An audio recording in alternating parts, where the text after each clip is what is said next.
I once sprinted down a dust-choked mountain road, blood soaking my shoes, screaming for help, while in my parents' rear-view mirror, I was nothing but premium live stream content. 3 nights later, as they popped champagne to celebrate the views, I lay jammed beneath a boulder ledge chewing pine bark to stay alive, vowing that if I kept breathing, I would burn their lie-built world to ash. Today, I'm back leading the children they once discarded, raising a fortress of light in a forest where darkness no longer dares to laugh. Think this is just another ordinary family tale. Think again.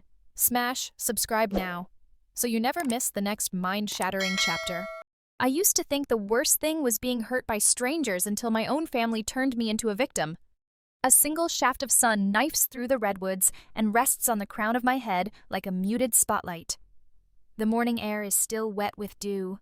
It beads on pine needles, gathers weight, and slips to the soft earth with faint, deliberate clicks. I draw a breath so slow the forest seems to hold it with me. Around me, 11 strangers, my newest retreat group, form a ragged semicircle. They arrive with different wounds, but the eyes are the same, glassy, haunted, almost brittle. I recognize that look. I wore it once before I buried Lena Reynolds beneath these trees and let Aria Stone rise in her place. Follow the wind inside your chest, I tell them. My voice is low, coaxing practiced. As instructor healer, and if the blogs are to be believed, wilderness whisperer, I've learned how to pour calm into a sentence until it pools at the listener's feet. A breeze stirs, lifting the hem of my ash-gray poncho. It smells of river water and distant fire pits, some other campers breaching the forest hush. Close your eyes, I continue.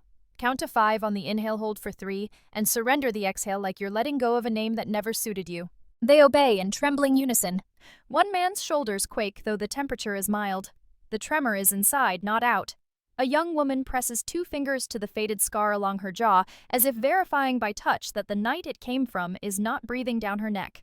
I resist the urge to step closer. Heal, don't hover, Quinn used to remind me. Trust the medicine of distance. Silence settles. Seconds spool into minutes. The forest becomes cathedral breezes, as choir birdsong as stained glass. For a heartbeat, I'm nowhere and everywhere, particle and wave. Then the memory claws its way up exactly on cue, the way it does every dawn the first day of a retreat. I don't fight it anymore. I let it unroll inside my head like an old film reel flickering at 24 frames per second. Crack! That is the sound of a branch snapping beneath a boot. The sound that broke everything. It comes roaring back with color so vivid the present dulls beneath it, gold slashes of afternoon sun, mosquito hum, the metallic stink of fear on my tongue. My own scream raw, shaking echoes in the ravine. Mason, Dad, Mom, please. But the trees answered with ambivalence, and the engine noise faded down the dirt track as if the mountains were swallowing my name. A blink, and I'm in both times at once, the woman I am standing steady among giant sequoias, and the girl I was 26 and suddenly untethered, watching dust plume from an SUV that carried away every illusion I'd ever clung to. The 2 versions of me regard each other across 5 relentless years. One bleeds, the other breathes. Sometimes I can't tell which is which.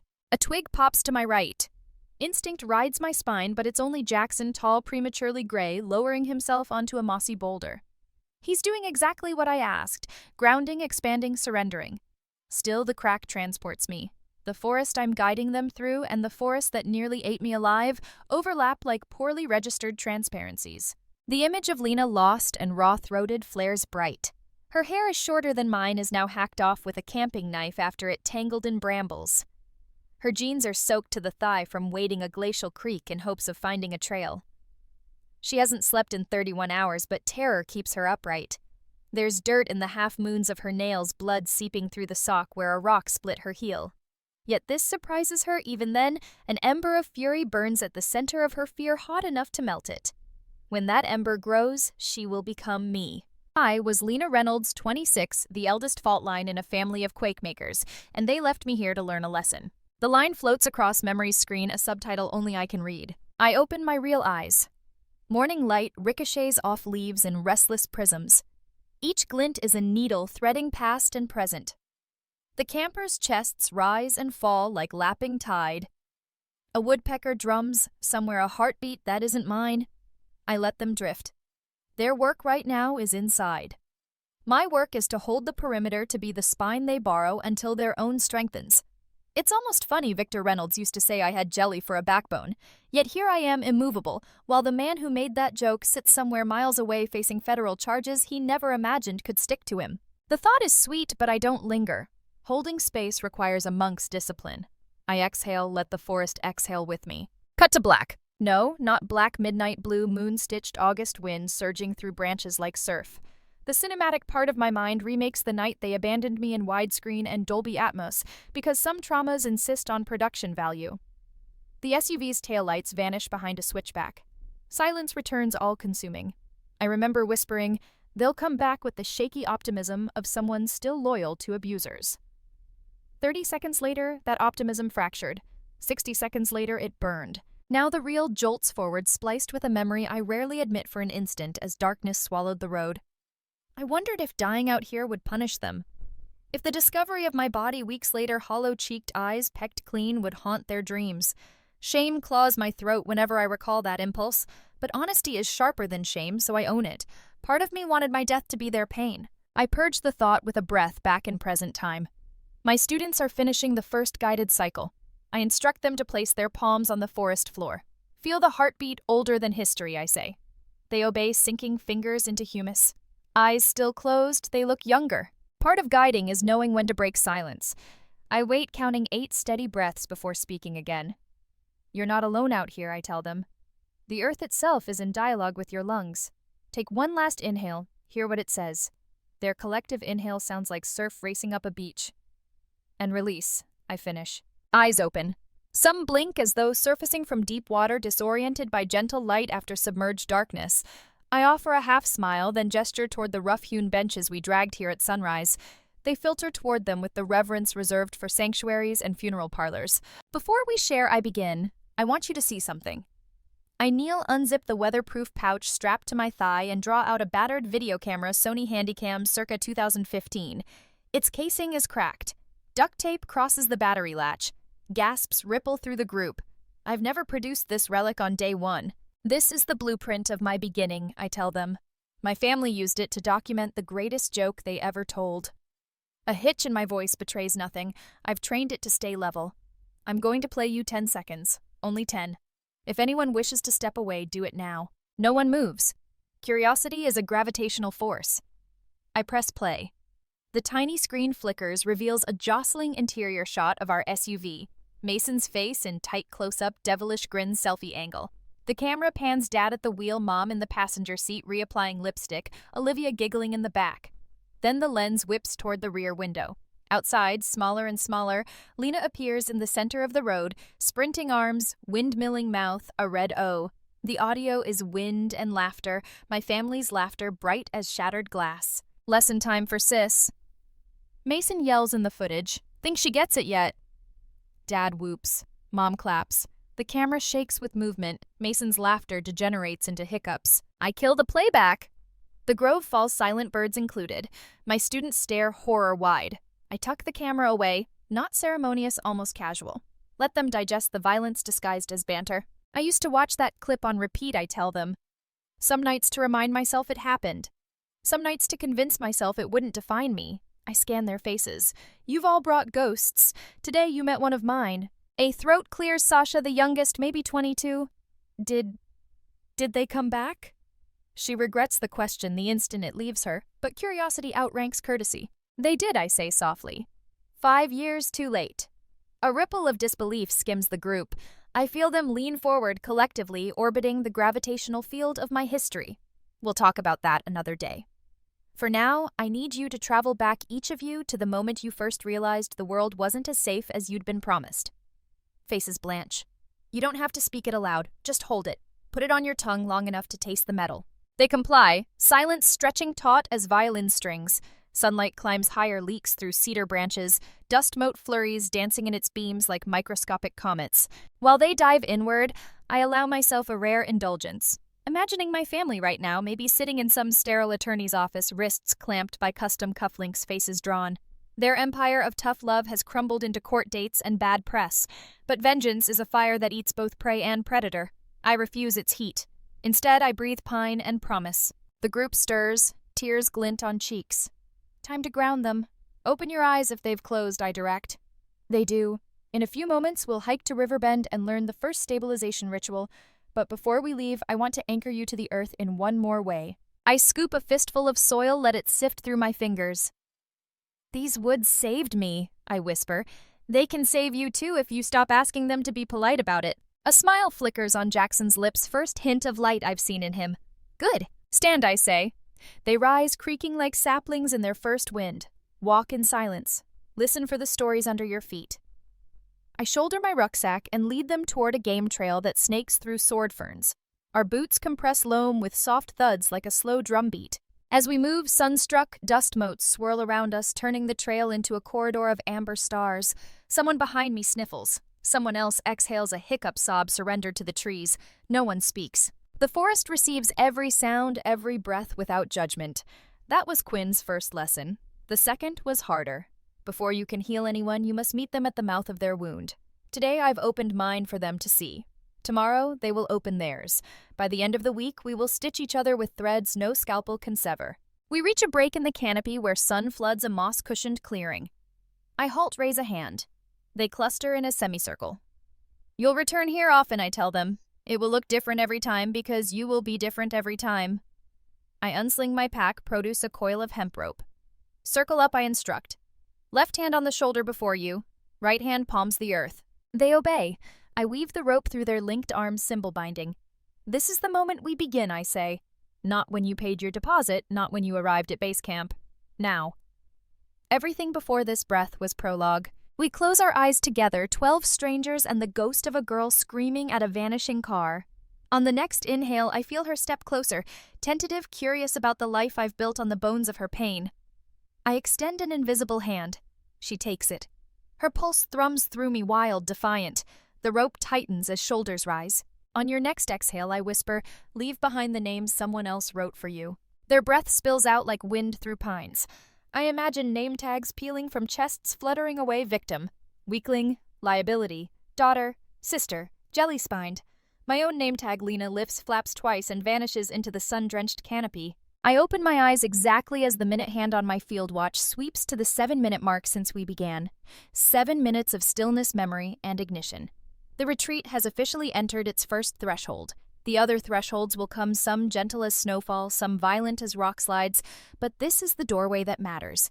Because here under the cedar spires, I introduced them not to Aria Stone Wilderness Guide, but to the bleeding rift that forged her. Welcome, I say, voice as steady as granite, your journey starts now. And the forest ancient witness answers with soft applause, a breeze stirring thousands of leaves into whispering ovation. The crunch of gravel under the Tahoe's tires fades like a retreating heartbeat, leaving behind a silence so expansive it swallows sound itself. I stand motionless, backpack straps still warm where Mason's hands tore them from my shoulders seconds earlier. They didn't just steal my gear, they stole the illusion that I mattered. The forest stares back at me, pines war-tall bark, ridged like armor branches, knitting overhead into a ceiling I never consented to live under. On the dirt lay my care package, a single handwritten note, weighed down by a lipstick-smeared stone. Survive on this, it reads, underneath Mom's looping script, time to grow up. See you at home if you make it. The period at the end feels like a bullet. The smell of exhaust still lingers sharp against the resinous sweetness of crushed pine needles. My phone is gone, my power bank, my trail map. Even the Ziploc of trail mix I packed with neurotic precision. I have pockets, a hotel room pen, a melted cinnamon chew, the keycard to a lodge I may never see again. Instinct yanks me forward in a hopeless sprint. 20-30 yards and my lungs scorch, but the only thing ahead is the echo of Mason's laughter still curling around the bends of the dirt road like toxic fog. He's filming. Of course he's filming. From the moment he discovered that tragedy, harvest clicks faster than comedy, every family gathering became B-roll. I hear his voice piped through the Tahoe's cabin speakers as he assigns roles. Dad is the gruff host Mom, the snarky color commentary Olivia, the hyperactive hype girl. Me, perennial punchline. Somewhere tonight on a Wi-Fi network, I can't access the clip we'll upload. View count will bloom like fungus. Survival Sister will trend for 20 minutes more if Dad remembers to cross-post to his tough love parenting forum. My chest seizes half panic attack, half primitive calculation. Distance to the nearest ranger station, unknown. Time before hypothermia in an early autumn night at 6,000 feet, 6, maybe 7 hours if I keep moving. I pivot in a slow circle, scanning for cardinal directions. North slopes downward, dense with fern. East climbs in jagged switchbacks. South is the way they went, but south is surrender. I fist the note, jam it deep into a pocket like I'm pocketing the pain itself, and walk west where the sunlight gridlock breaks and a deer trail threads through Manzanita. I am 26 but suddenly feel 10 again, toes curling over the rotting edge of our neighbor's dock as moonlight skated across Blackwater Lake. Dad's coaching from the shore. Midnight laps build character. Behind him, Mom props her phone against a cooler securing the angle. Livestream launched. Comments scroll legendary parenting. Make her earn it. My knees wouldn't unlock. The water was black glass. Mason, already filming from a kayak, shouted, "Stop being weak!" Lena then slapped the surface with his paddle, splashing icy droplets across my shins. He zoomed in on my face, the tears, the trembling. That video collected 2 million views before Mom deleted it, not out of shame, but to drive followers to her new channel. Weakness has always been our family's favorite export. Now weakness feels like a literal weight on my shoulders.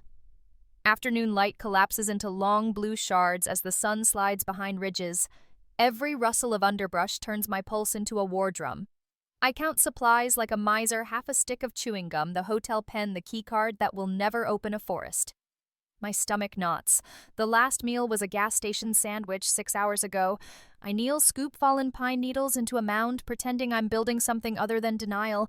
But survival isn't built on pretending. I need fire. Every story Dad told about wilderness discipline ends with that moral fire is hope. My pockets hold no lighter, no matches, not even the emergency flint I clipped to my pack, now rattling somewhere in the Tahoe's trunk. I scrape 2 stones together, showering gray sparks that die before they're born. Mosquitoes whine near my ears, eager for a feast. I try again, knuckles bruise purple. The sky bruises too shifting from cobalt to bruise plum. Wind slides colder through the pines, and with it the first manic pinch of hunger. I spot a downed cedar limb, drag it to my clearing, and snap tinders until my palms throb raw. Sparks kiss the shavings. Nothing. Again, nothing. Fatigue creeps into my bones like slow ice. I picture Dad's face, how he'll smirk if I stumble out of these mountains days from now, filthy and thinner, reeking of failure. Should have studied the Scout Manual bean sprout. His pet name for me, fragile sprout that never quite grows tall enough for him to stop bending it just to watch it spring back. My jaw sets. I gather more bark, rake it into a nest, puff my breath through the center like CPR. One ember ignites, sizzles in resin, exhales a hopeful thread of smoke, then fizzles, murdered by my own impatient exhale. The hollow popping sound is crueler than laughter. It's the forest reminding me that oxygen and desperation aren't the same thing. Night roots itself, fully black tendrils climbing each tree trunk, extinguishing the faint path I followed. Stars scatter above the milky smear of the celestial highway I once traced in an astronomy elective, back when the future looked like city skylines and neon signs, not a dark, endless cathedral with no doors. Coyotes yip somewhere past the ridge, the sound slicing through timber like a serrated knife. A branch snaps too close. My breath hitches. Every childhood boogeyman relocates to Sierra Nevada. Wolves, bears, men with bad intent. I retreat to a boulder spine pressed against granite, still radiating the memory of daylight. Knees hug chest. In the dark, my senses sharpen into weapons. I smell pitch-damp soil, my own sweat souring as adrenaline dumps. My ears track every leaf flutter ministry of unseen things moving in secret Congress. Hands tremble. It's the gateway symptom of hypothermia. I rub them violently, wishing friction could create courage. That's when tears surface unbidden. They sluice down dirty cheeks, reverse trails of dust. I want to swallow them because each droplet feels like proof for the prosecution's C-week. But tears are liquid truth, and truth has mass. Denying them only drags them slower. So I let them fall, and with each drop I whisper names. First Olivia, young enough that cruelty still tastes like candy to her. Then Mason, whose camera is both shield and sword. Everything he films becomes his territory. Then Mom, architect of viral humiliation, editing empathy out of our lives one tutorial video at a time. Finally, Dad, the general who declared war on softness and drafted his children as infantry. The litany ends and leaves me emptier yet strangely lighter, as if pain is helium once spoken aloud. The night shivers, adjusting itself around my insignificance. Something clicks in the underbrush. I jolt upright, heart ricocheting against ribs. Yellow eyes flash then vanish. Probably a deer, maybe not. I picture claws calculate climbable trunks. Fear is calculus factor distance speed motivation. I move to gather stones for a defensive ring futile, but action masquerades as safety. In that frantic scuttle, my knee collides with a root, and I sprawl forward, cheek slamming earth mouth, filling with leaf litter. The shock, short circuits terror, reboots it into anger. I push up, spit dirt, and roar not words, just raw sound flung skyward. It echoes off unseen cliffs, returns jagged. The forest pauses listening, and for a heartbeat, it feels like a conversation my howl the mountains hush. Pulse stabilizing. I sit back and inspect scraped palms under starlight, blood beads vivid against night. I smear it across my thigh absent-mindedly. Somewhere Mason will edit in a slow-motion shot if he finds this footage. Let him. The story he's telling is already ash. I will write the sequel in flesh and fire. Time drips slowly viscous until my shivering becomes constant. I give up on sparks and hustle to gather fallen branches, stacking them into a crude lean-to against the boulder. Pine boughs weave overhead, trapping pockets of warmer air that my body can't generate. I nestle inside fetal, whispering the litany backward, now not their names, but mine. Lena. Lena. Lena. Repetition makes it unfamiliar, like chanting a spell in dead Latin. The syllables lose ownership. The name begins to feel optional. Sleep ambushes in ragged intervals, micro-blackouts where brainstem overrides vigilance. Each time, consciousness snaps back like an elastic band. In one fragment, I'm on that dock again, Moon, a judgmental eye overhead, cold water nipping at my toes. Dad blows a whistle for effect. Mom's followers jam the chat, do it, do it, do it. Suddenly I'm falling limbs, pinwheeling the lake, mouth opens to consume. I surface, gasp, hear Mom's cackle amplified through her phone's speaker. Weakling can't handle a little swim. I jolt awake with a guttural cry that startles nearby nocturnal things into fleeing. Chest heaves, but lungs obey. The flashback leaves behind phantom cold rivulets down my spine. In real time, dawn's first silver filament threads through needles overhead. With light comes new inventory hunger upgraded to gnawing pain thirst, tightening tongue hope, hanging by one fraying strand. Yet something else crystallizes to resolve raw and unornamented. They designed this ordeal as punishment, but punishment is a teacher if you stay in the classroom long enough. Lesson 1, the joke they crafted is lethal. Lesson 2, I don't have to accept the punchline. I drag myself from the shelter, joints creaking, and set to scouting kindling once more. My breath ghosts in the cool pre-sunrise air. This time, I search the forest floor like a surgeon hunting a tumor, no wasted motion.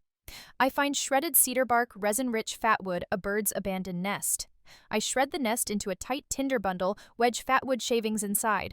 Rock meets rock again, but I angle them for maximum spark spray. 1, 2, 3, then a fourth strike sends a comet of fire into the bundle. Flame is fragile, newborn, curling blue. I cup it, feed it, protect it from jealous winds. It steadies, grows, licks upward in greedy orange tongues. Warmth crawls across my numb fingers like returning blood. I lean in eyes, reflecting flicker, and I breathe a word I've never said with conviction until this moment. Enough. Enough of their games, their live streams, their savage definitions of love. I may still be lost, but in this circle of flame I am sovereign. The first rays of sun breach the ridgeline, catch the smoke, paint it rose gold. For a second the world feels newly made. I whisper a vow to the pine canopy I will live. Not just stumble or endure live.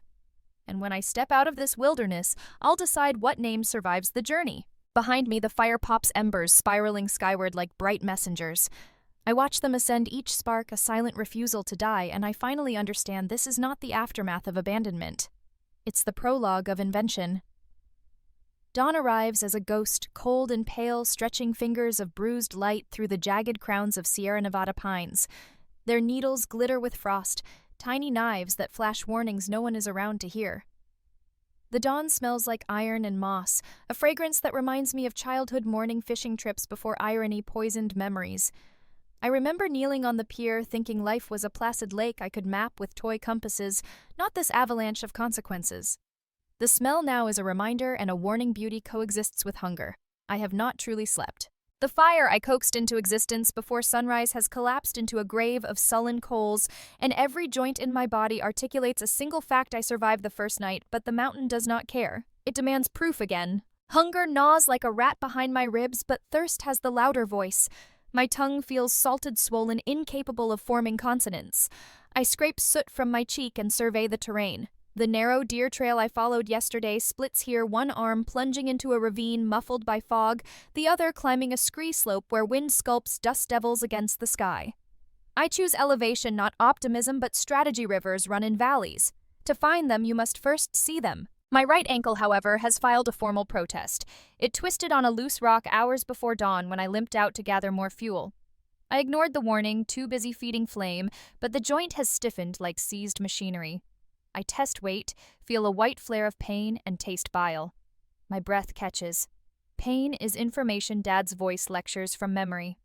Treat it like data, not emotion. I spit on the dirt as if that will exile his ghost. A branch becomes a crude cane. The forest floor is littered with candidates, but I select a storm-felled limb of lodgepole pine, sturdy yet light, still pungent with sap.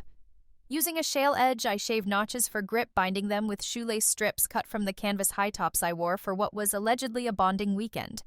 The irony tastes metallic. Step, breath, wince. Each motion drills the lesson deeper. Survival is a dialogue between intention and limitation. By midday, the sun burns through haze, painting the granite faces gold. On a vantage ledge, I finally glimpse water, a silver thread slicing the valley floor 2 miles east. My heart leaps, stumbles, and I mutter a laugh, half delirium, half triumph. Then the forest replies with a sound that stills the marrow in my bones, a low rolling huff, like a furnace door sliding open. Black bear. It stands 30 yards downslope, massive shoulders swaying as it noses the air. Its coat is a dark, lustrous brown that sunlight turns copper. Its muzzle glistens. Years of binge-watching survival shows sprint through my head. Avoid eye contact. No sudden moves. Make yourself big. Speak calmly. My voice croaks out of a desert throat. Easy, beautiful, easy. The words crack. The bear's ears twitch.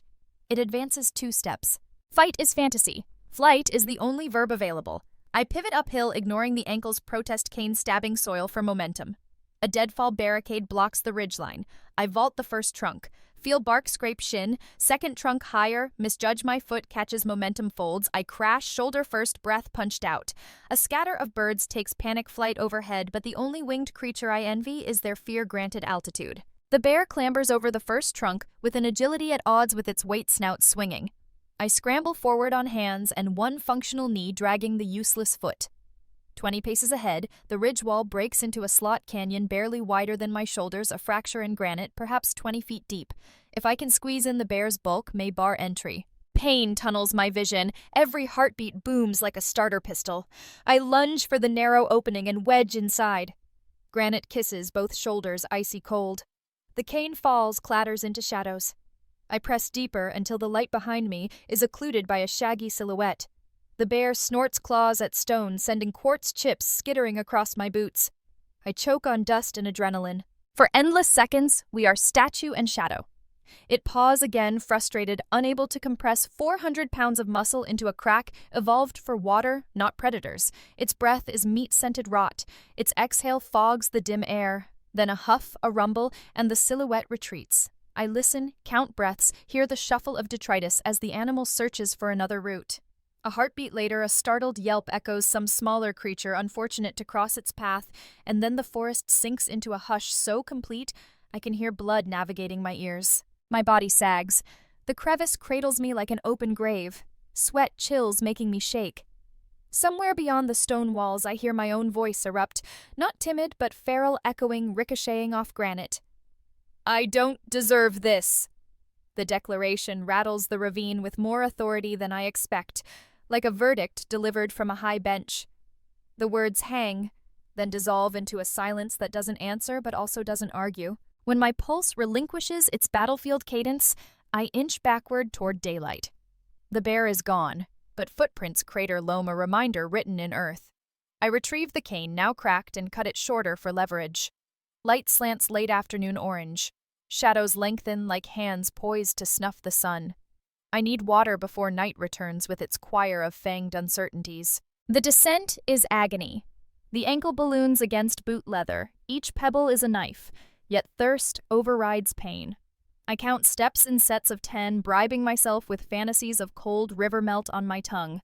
Dusk extinguishes color when I break through alder scrub onto a stony bank. The river is narrower than it looked, swift and snow-fed. I kneel, cup water, drink.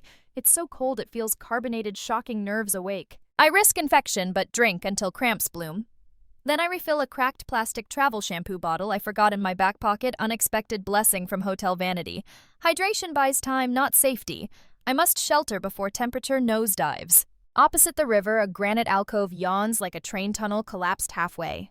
Its floor rises above floodline. Inside, dead branches lie in tangled invitation. I ford midstream where the current braids around boulders, water-biting shins with snow melt ferocity. On the far bank, I collapse, dragging body and branch haul into the alcove. Night 2 begins. I examine the ankle by flicker of quickly kindled fire, purple grotesque indignation veining up the calf. No splint materials except cane and shoelace remnants. I snap the cane into 2 pieces, align them parallel along shin and sole bind with strips torn from the hem of my flannel overshirt. Knots tremble beneath fingers numb from river ice, but they hold. Improvised crutch, a forked limb trimmed of twigs, handle smoothed on rock. Pain's pitch shifts, now a dull sermon rather than shrieking choir. That is survivable. I lean back, watching sparks ascend like prayer lanterns. A wind spirals inside the alcove, stirring flames but failing to smother them. The stone ceiling glitters with embedded mica. Each flicker maps constellations unknown to modern astronomers. I stare into fire until shapes coalesce embers, forming the ridge of Dad's brow. A spark cracking like the shutter of Mason's camera, a wavering flame curve echoing Mom's painted lips as she mouthed, "Content is king." Rage rises, then cools to a dark glowing coal fuel, not flare.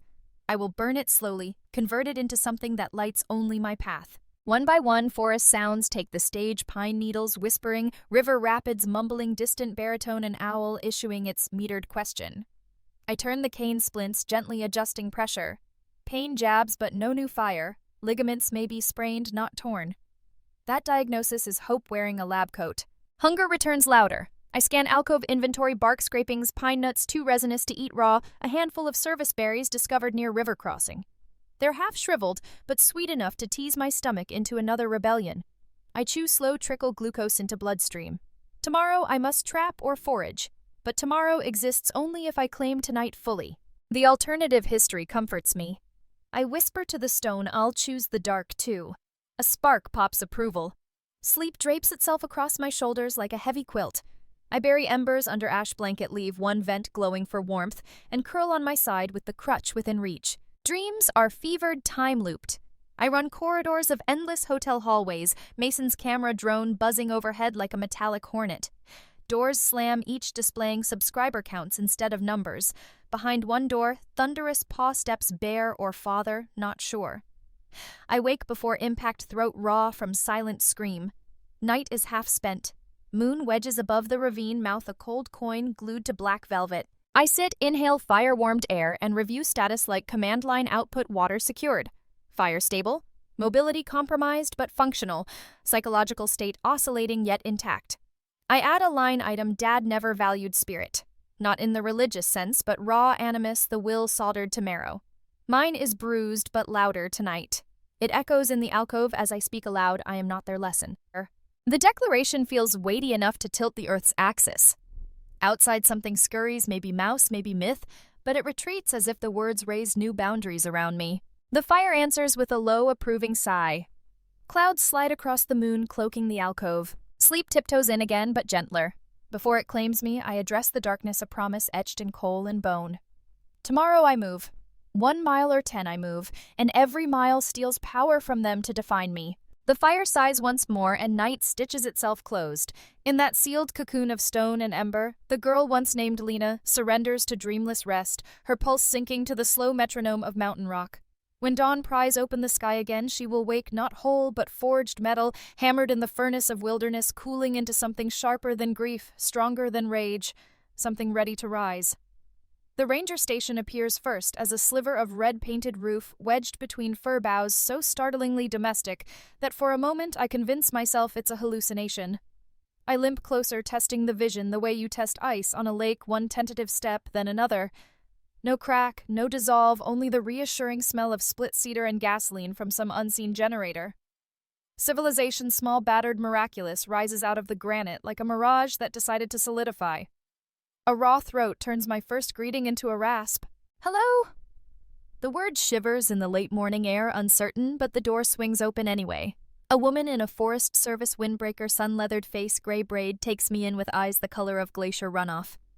She notes the makeshift crutch, the swollen ankle, the grime smeared up my sleeves like half-dried armor. No shock crosses her features. Only assessment, as if I am one more weather system to calculate. Water's inside, she says, stepping aside. Her name patch reads Riley. The foyer smells of pine cleaner and instant coffee. Its walls are cluttered with trail maps, bear sighting notices, and laminated emergency protocols. She guides me to a metal chair bolted to the floor, quake regulations I later notice, and places a tin mug beneath a spigot marked potable. The water blisters my teeth with cold. I drink 4 mugs before she interrupts. Need medical. I shake my head, admitting pain might anchor me here, and anchors are heavy. Want me to radio county search and rescue? Another shake harder this time, wordless refusal blooming in my chest like iodine in clear water. Riley reads the refusal for what it is, a line in the sand. She doesn't cross it. Instead, she lifts a Polaroid camera from the desk, snaps my picture without asking, and pins it to a corkboard labeled Temp Visitors. For record keeping, she explains. In case someone files a missing person report, the photo shows a woman I barely recognize. Feral eyes, cheekbones etched by hunger hair ropey with soot and sweat. Lena Reynolds looks like an urban ghost impersonating a frontierswoman, and she's days from turning into a hashtag no one will bother trending. Riley hands me a granola bar. She tries small talk, fire danger, early frost predictions, but I answer in clipped syllables. My ears keep drifting to the ham radio hiss in the adjacent room, the occasional crackle of dispatch exchanging coordinates with a helicopter crew. Every syllable is a thread back to the world that abandoned me, and I'm not sure whether I want to pull it or sever it. I ask for the restroom and limp down the hallway. On the floor outside the door lies a phone black case spider-webbed screen. I know that case Mason's. He custom printed his channel logo across it in neon green, so viewers would recognize it in thumbnail stills. He must have dropped it when he and Dad lugged my gear out to the Tahoe. I scoop it up, pulse drumming in my ears so loud it drowns the blood pressure cuff clicking behind the infirmary door. The battery is a sliver shy of dead, but the screen flickers awake. No passcode. Mason's vanity extends to assuming every swipe will be a fan's adoration, not a sister's autopsy. Notifications clog the top bar hearts, laughing emojis, skulls. The newest alert is a push from a video platform. Your upload is live. Hashtag Survival Sister Extreme Family Challenge. Thumb trembling, I tap play. The footage opens on my face, wide-angle lens bending the edges so I seem both smaller and freakish. I'm jogging after the Tahoe, lips moving in soundless panic because Mason dubbed the audio with thumping dubstep and a canned laugh track. Cut to him swinging the camera around, selfie grin smeared across half the frame while captions flash, adulting level 1000. How fast can SS learn? The view counts already spike into the thousands. Comments pour in like acid rain. She'll be fine. It's only the woods. LOL, savage fam goals. Bet she taps out in 24 hours. I angle the phone away, afraid Riley will see the screen, afraid she'll mistake my horror for something fixable. The floor seems to tilt. I brace a hand on the cinder block wall until nausea passes. It's not just betrayal, it's spectacle. They didn't abandon me privately. They franchised my fear. A new thought emerges crystalline in the static left behind by shock. If Lena lives, they win. Lena is the brand they built, clumsy, fragile comedic relief. Strip that away, and their narrative collapses. Let them scramble to explain why their villain never shows up for the redemption arc. I step back into the lobby, phone hidden in my fist. Riley glances up from paperwork. Got someone I can call for you now? She asks gently. Yes, I lie, but I don't want them to worry. I'll handle it on my own. She studies me a full breath, searching for fissures. Whatever she sees, a defiant set of shoulders or a woman on the cliff edge of some irreversible decision, makes her nod once and slide a clipboard across the desk. Sign exit log before you head out. Human tracks are harder to follow than bear tracks once the first snow hits. I print a name so illegible it might belong to anyone. Then I thank her for the water and step outside where daylight feels grafted rather than grown. The parking lot is a lopsided rectangle of packed dirt overlooking an alpine lake, so still it mirrors the burn blue sky without ripple. A rusty pickup idles near the gate canoe lashed to its roof. Beside it stand two figures, a man with a salt and pepper beard and a woman whose silver hair is wound into a knot secured by what looks like a carved bone spike. Their clothes are a patchwork of waxed canvas and wool. They look like illustrations plucked from a homesteading manifesto. The woman, later I will know her as Mara, spots me and smiles with her whole face, eyes narrowing into crescents. The man, Quinn, tilts his head, curious but cautious, the way you approach a wild animal that might accept an apple or tear off a hand. "You heading west?" Mara asks. Her voice is violin low honeyed. Wherever the road forgets my name, I answer before I know what the words mean. Something in my tone interests Quinn. He unlocks the passenger door of the truck and jerks a thumb toward the bench seat. They ask no history. Only offer two things, a lift and a plate of smoked trout wrapped in wax paper. I eat it with shaking fingers, greed and gratitude indistinguishable. Mara refills a dented canteen, hands it over, and introduces themselves as caretakers of a quiet place on the far side of the lake. No grid, no tourists. Folks in need of hush sometimes find them, she says, and stay a while. I glance back at the ranger station. Riley stands in the doorway, arms folded, watching. I will spend years wondering what she read in my posture that made her swallow any protest and simply raise a hand in farewell. Perhaps she recognizes triage she can't perform. I climb into the truck cab. Quinn turns the ignition. The engine coughs like an old smoker before settling into a baritone rumble.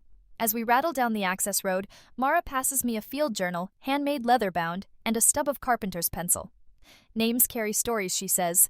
Write the one you choose before the world writes one on your behalf. The paper smells of cedar shavings and graphite. I grip the pencil so tight the tip splinters, then steady my hand. One name surfaces, buoyant, unclaimed Aria. It sounds like breath given shape, like a song you survive to sing. I pen it once, twice, thrice, until the loops feel native to muscle memory.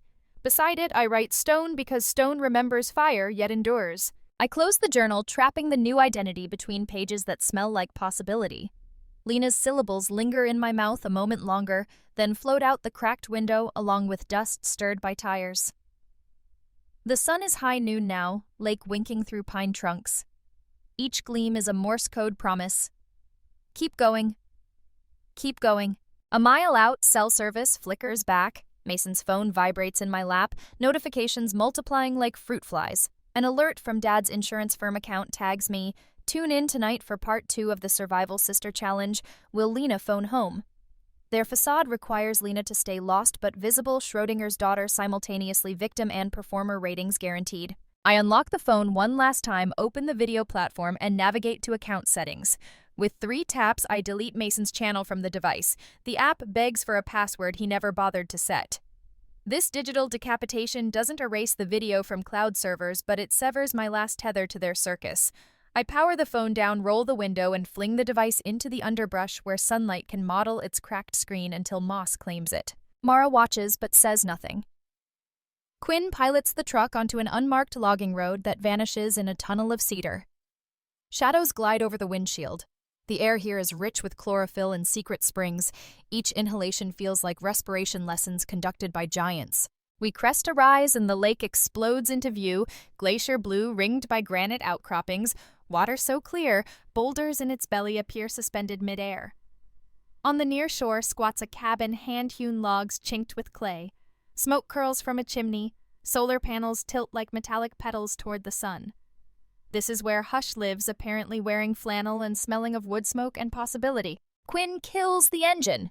The ensuing silence booms inside my skull, louder than any applause I'll ever hear.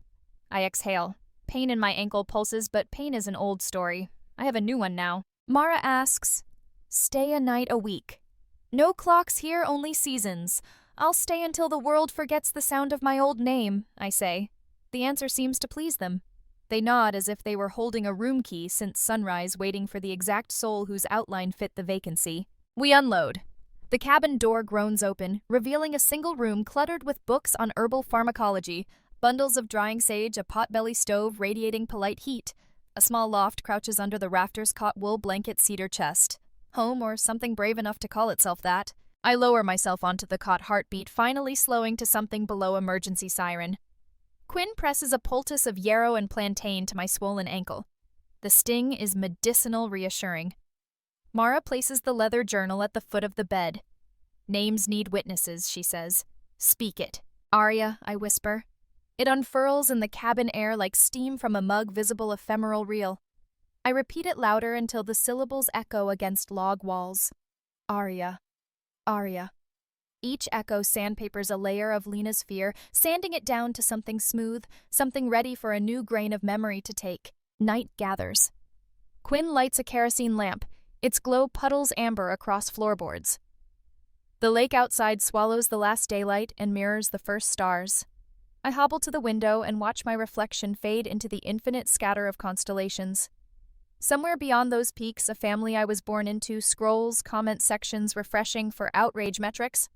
Somewhere, a ranger named Riley regards a Polaroid of a missing girl and wonders which direction her ghost walked. But here in this cabin, time resets. I press a hand to the cool window pane, feeling glass vibrate faintly with wind off the water.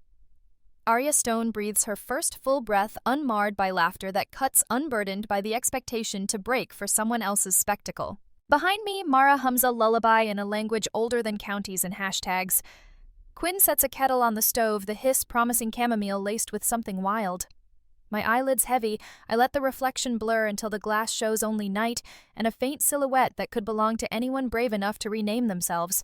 Tomorrow, the work begins learning the vernacular of leaves, suturing knowledge into muscle memory, earning the silence this place demands. But tonight is Genesis. Tonight, one life ends without obituary, and another begins without permission. Outside, the lake holds the stars gently, as if afraid they might shatter. Inside, I slide under the wool blanket, smelling of cedar and smoke, and whisper goodbye to a girl whose obituary would have been a punchline. In the hush that follows, my new name beats in my ears like a heart rediscovering its purpose, steady, whole, unafraid. The earliest lessons arrive on the breath, Quinn insists, and for months my mornings begin with the discipline of inhalation. He stations me on the granite outcrop behind the cabin while darkness still clings to the lake, then withdraws until even his footfalls are edited from the scene. Alone, I breathe and listen. In winter, the air shards my lungs with alpine cold, every inhale scraped clean, every exhale a ghost curling toward the stars. By spring, the air thickens with pollen and possibility, each lungful tastes of new leaves tearing from buds. Only when the sky bruises pale violet does Quinn reappear silent as a thought to quiz me. "Count them," he says. "Count what?" The messages in the wind. I rattle off observations. Temperature shift, scent drift, avian gossip, but Quinn shakes his head. Those are facts. The wind carries feelings. Learn to read them or you'll misunderstand every patient who comes to us. Patient. Not client, not guest. Mara and Quinn treat wounds of the spirit with the gravity of battlefield medics, and I am their apprentice. Herbs and histories. Mara's classroom is the forest floor. She kneels among understory shadow palm, gliding across moss as if blessing it. Plants give their biographies to anyone who listens. She splits pine needles, releasing sharp perfume. She snaps a sage leaf, revealing the silver cross-hatching that traps medicinal oils. I catalog everything in the leather journal she gifted on my first night, the same pages that birthed the name Aria. By midsummer, Mara tests me. Which bark to numb toothache, which berry to staunch bleeding, which fungus to banish nightmares. Nightmares, she explains, are biochemical storms, and reishi tea can anchor the dreaming brain like ballast in a ship's hull. I memorize Latin names, but she smiles only when I remember folk names: lion's mane, bleeding heart, devil's matchstick. Knowledge must live on the tongue, not just the page. Mind work. Afternoons belong to Quinn and the art of silent witnessing. He believes trauma is a labyrinth. You can't drag someone out, you can only hold a lantern while they navigate. In the cabin's main room, he sets 2 chairs face to face. We sit. We do nothing else. No phones, no fidgeting. Most people, he says, confuse presence with performance. Strip away performance, and what's left? The answer I learn is discomfort, then restlessness, then eventually a lucid stillness where buried truths float up like carp in a thawing pond. We trade roles. I witness him as he recounts the firefight in Fallujah that carved a tremor down his right hand. He witnesses me as I excavate the memory of cold dock water and a billion live stream hearts applauding my fear. When tears come, the witness nods but never interrupts. We practice until silence feels stitched into our muscles, a third lung breathing on our behalf. First winter, forging ritual. Snow eats the trails by late October, isolating the cabin the way fog isolates islands. We chop wood until our palms blister, cure venison jerk so hard it could survive a century. Mara shows me how to make tinctures, yarrow arnica chamomile steeped in mason jars of vodka that glitter like stained glass cathedrals lined along the windowsill. The storm season is loud wind screaming through pines, ice detonating off branches, but inside we cultivate hush. Evenings end with three-person meditation in front of the wood stove. Flames emit a slow heartbeat of sap pops. My mind synchronizes until I can hear winter tick by in pine resin metronome. One night, Mara drags a wooden crate from beneath her bed. Inside lie tokens from previous visitors: a cracked police badge, a half-finished lullaby on hotel stationery, a doll's porcelain arm. Proof that broken things can leave offerings, she murmurs. We add to the trove a split piece of my old cane and Mason's SIM card, one a symbol of pain endured, the other of narratives reclaimed. I realize the ritual is less burial than compost decay feeding next season's growth. Spring returned the pitch. In May, the trail thaws into a muddy ribbon. Quinn decides I'm ready to guide a hike. Not tourists, he clarifies. Pilgrims. Mara drafts a one-page invite on recycled paper, no digital footprint passed by word of mouth. 5 days in silence, 3 days in dialogue. For those who've tasted darkness and need new language for light. We cap the group at 6, but 8 show up. Word travels faster than absence. They arrive in battered pickups, subsidized taxis, borrowed minivans that cough oil onto the lake road. The youngest is 19, eyes flick knife quick, wrists mapped with healing scars. The oldest is 62, a retired nurse who lost 2 sons to fentanyl. She speaks in a monotone, as if every word must cross a minefield. Among them, a former army medic named Santiago stands out, posture ramrod straight, gaze unfocused as though calibrated for threats beyond the horizon. His discharge papers list complex PTSD, his silences list things language can't shoulder. Day 1 threshold. I open the retreat the way Quinn opened me, breathing. 8 strangers stand in a meadow where lupine burns purple against the green. The wind carries feelings, I tell them, channeling Quinn. They cast uncertain glances, but obey. When we finish, I lead them into timber feet sinking in a cadence that feels pre-human, some percussion of souls on soil older than borderlines. At night, we circle a fire beside the lake. Mara brews reishi tea. Its bitterness tastes like unsaid confessions. Quinn outlines the rules of witness: no advice, no rescuing, only presence. The nurse laughs once brittle, but the sound softens as steam fogs her glasses. Santiago sits apart, staring at the fire's throat, the way soldiers stare into IED craters waiting for the next explosion. Day 3 fracture. The silence fastens tight. Hunger, cold, muscle ache scrape away social varnish. The 19-year-old Piper collapses on a switchback, sobbing because her boot heel separated. I crouch beside her, remembering the bear, the crevice, the roar that changed my life. Pain is information I recite with rueful smile and give her my own bootlace to strap the heel. She studies me as if measuring whether refuge can wear human skin, then nods, stands, and limps onward. That evening, Santiago finally speaks.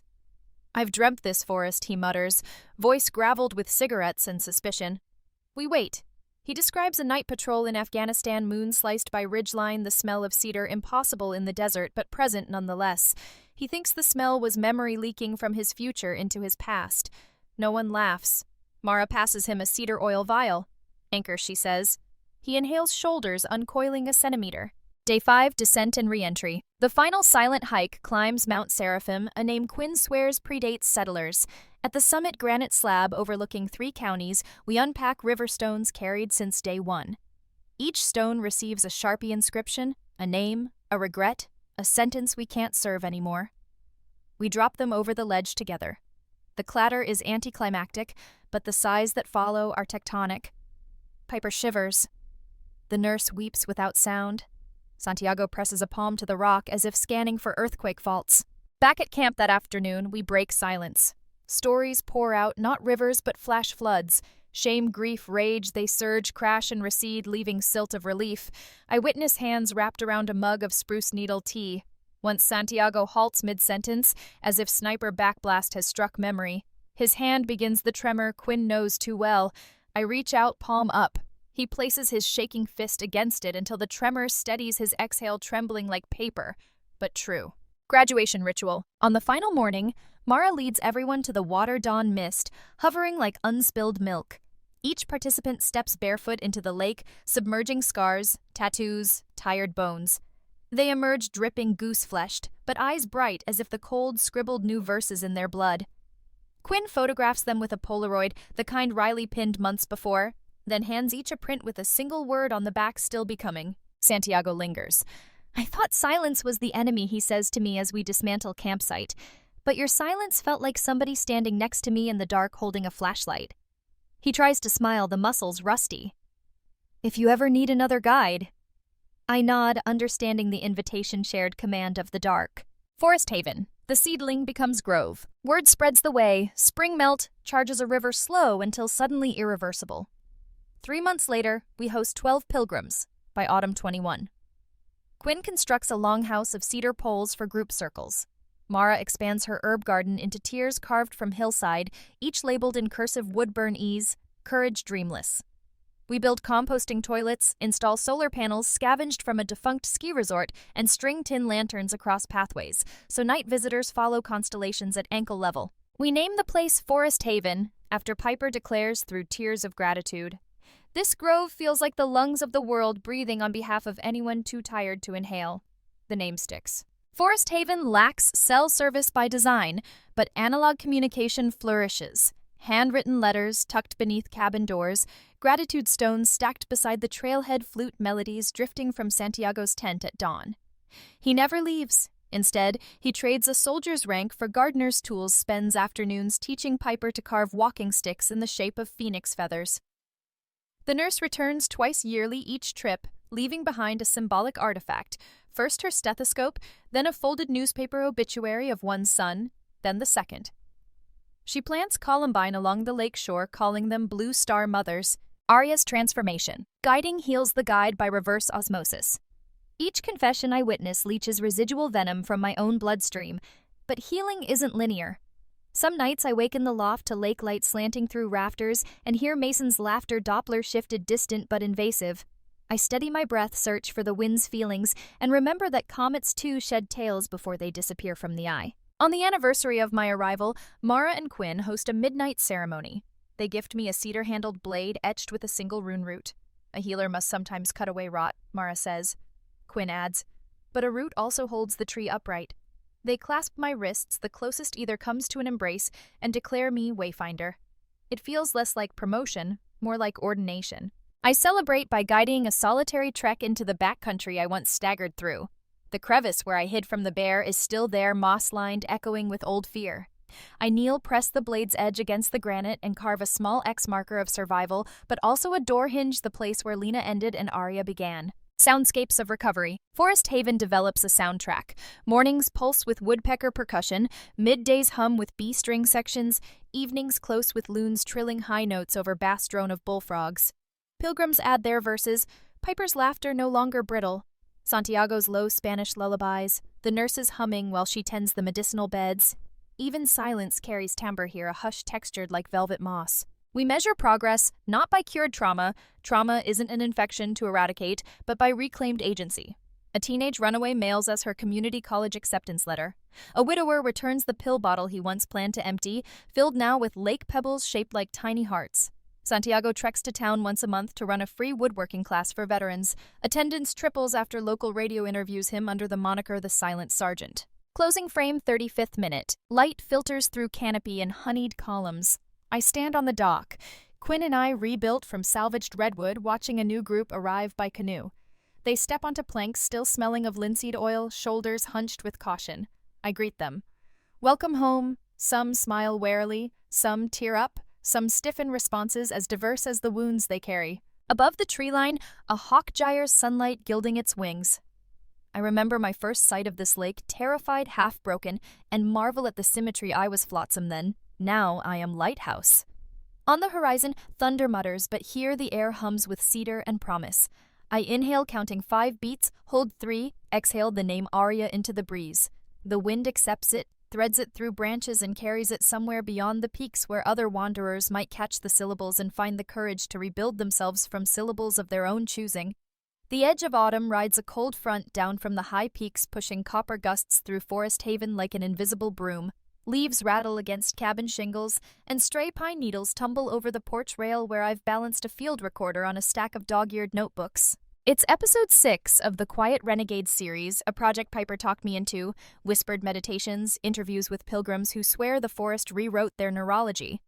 I agreed on one condition: no names, no location tags, voices processed through a gentle modulation, so no algorithm could triangulate who or where we were. The software pitches every voice half a note lower. Mine comes out smoky and unplaceable, a radio ghost. The red record light winks. Wind carries old promises I murmur into the foam pop filter, while the microphone drinks the swirling leaf chorus. Listen closer. Some of them still want to be kept. Hundreds of miles south. Elliot Finch pauses the playback and rewinds wind plus leaf noise low female register uncommon diction. He sits in a studio apartment wallpapered with newsprint clippings, laptop balanced on knee eyes, fixed on the spectral waveforms jittering across Audacity's timeline. A decade in investigative audio taught him to treat voices like fingerprints. Accent cadence micropauses map identity almost as reliably as DNA.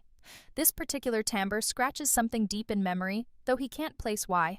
He reignites the playback scribbles, speaker S possible Midwestern on a legal pad, and tags the file with yellow metadata, missing cyberbully case. Then his second phone blares a notification, the kind he's trained himself to check immediately. A private Discord server he moderates for whistleblowers has erupted new leak, parental abuse on viral. A link blooms on screen. The banner thumbnail is an image he's seen before in an unrelated Reddit rabbit hole, a young woman sprinting behind an SUV dust swirl haloing her desperation.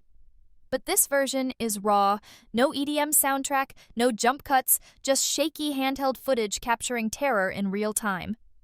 Underneath, a user named Anon-Archivist claims to have pulled the source file off an abandoned S3 bucket-proof Mason Reynolds edited-out audio of the victim screaming claims family published for clicks. Spread for justice. As views avalanche, 10,000, 20,000 comments curdle from curiosity to fury. #survival sister resurfaces. But the tone has shifted. What once was meme culture now feels like a crime scene. Elliot's reporter radar detonates. He cross-checks the surname taps into old FOIA portals, and within minutes assembles a slim dossier: corporate parents, with a YouTube parenting channel scrubbed 2 years ago, father recently sued for workplace harassment, son, a failed influencer pivoting to NFTs.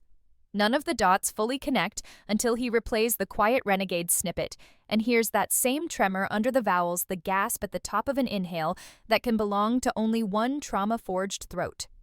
He writes one word in permanent marker across a fresh index card: Aria equals Lena. Night falls early at this latitude, and by the time I kill the recorder, the thermometer has tucked itself just shy of freezing. Santiago keeps vigil near the communal fire pit, coaxing blue flames from damp fir branches. His PTSD tremor is quieter these days, but it still flutters when wind grows erratic. Tonight, each gust feels like rotor blades chopping overhead. I offer him a ginger root brew, then step into the office cabin, really just a secondhand writing desk under rafters that smell of cedar and insomnia. I cue up the raw audio file, drop it into Logic, listen for pops or sudden spikes. The voice sounds unlike me, lower, thicker, yet it carries my marrow.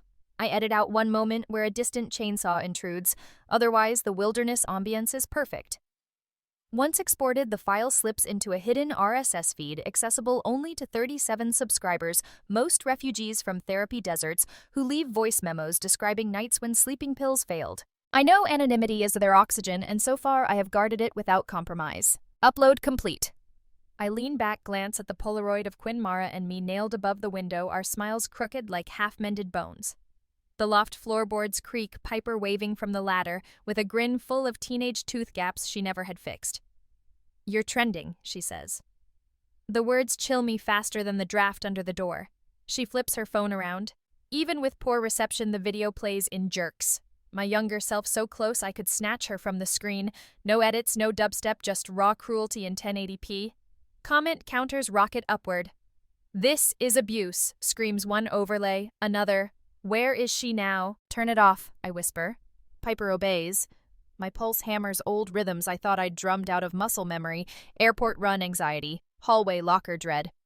Flashbacks rise the dock at midnight, the bear, the cracked phone skittering beneath ranger station linoleum. I slam the laptop shut as if that can barricade the past. Too late. #survival sister has mutated from gimmick to rallying cry, and the internet smells blood in the algorithm. At 08:17 the next morning, a gorgeously impartial sun floods the valley. I'm chopping kindling when Quinn approaches holding a satellite phone like it's ticking. A journalist keeps calling, he says. Name's Elliot. Says it's urgent. I sink the axe into the stump wipe resin off my palms. How many times 6 calls since dawn? Mara appears behind him, shawl snapping in the breeze. We never had reporters before, she adds, eyebrows knitted. Not polite enough to ask permission anyway. What did you tell him, I ask? Nothing, Quinn says. We protect our own. 3 words simple as stone, but they reactivate gratitude in my ribcage. Still, curiosity threads through fear. This Elliot has connective tissue I haven't glimpsed, resources beyond angry commenters. What if he holds the missing puzzle that proves legal culpability? Justice for that girl sprinting behind taillights might at last be more than retweets. I agree to a single call speaker mode. Mara's hand resting on my shoulder like living granite. The satellite crackles. A voice emerges, calm tenor, peppered with pauses that suggest someone who edits as he speaks. Aria Stone, he begins. I believe your voice has saved more people than you realize. I'd like to make sure it also saves you.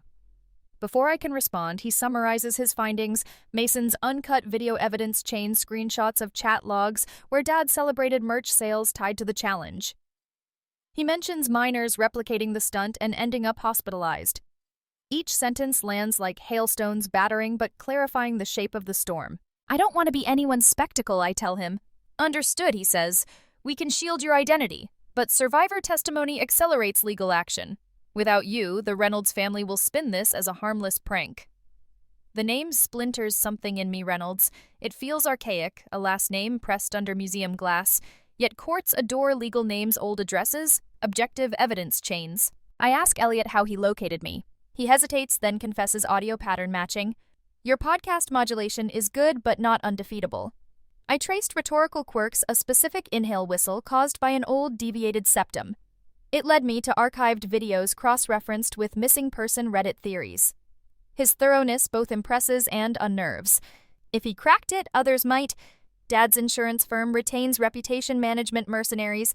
They will trace coin vibrations through cyberspace to bury whatever threatens their brand. After the call, I sit on the porch, cedar smoke wreathing my hair, and feel the fault lines shifting beneath Forest Haven. Quinn lowers himself beside me. You know my rule, he says. We don't fight ghosts, we outgrow them. Is going public growth or battle? Mara joins, handing me a mug of Valerian tea so pungent it bulldozes distractions. The world churns outrage every 15 minutes, she says. Lend your story and watch it become currency. Withhold it and they'll mint a counterfeit anyway. Silence stretches. On the trail, Santiago teaches new arrivals how to fashion bowline knots. Piper records the lesson on analog Super 8 film, 0 metadata, 0 geotag. They're building futures here, and my past now bangs at the gate like a debt collector. That night, wind barges through the valley, scattering pine cones across tin roofs. I pace the communal hall, mind warring itself. The abused child wants witnesses. The healed healer wants cloaks. At 3:07 a.m., I open my journal, flip past pages of herb sketches and breathing ratios, and draft 2 letters. The first is to Elliot. Conditions for anonymity, pre-recorded deposition, voice scrambler, legal liaison through a pro bono survivors network. The second is to Mason, an email address he plastered on every failed crypto venture. Your lens was a weapon. I'm taking back the negatives. I don't send it, but writing the line feels like unspooling a venom sac. Dawn violet shards over the ridge. I meet Mara by the medicinal beds. She snips calendula heads, their orange petals folded like silent trumpets.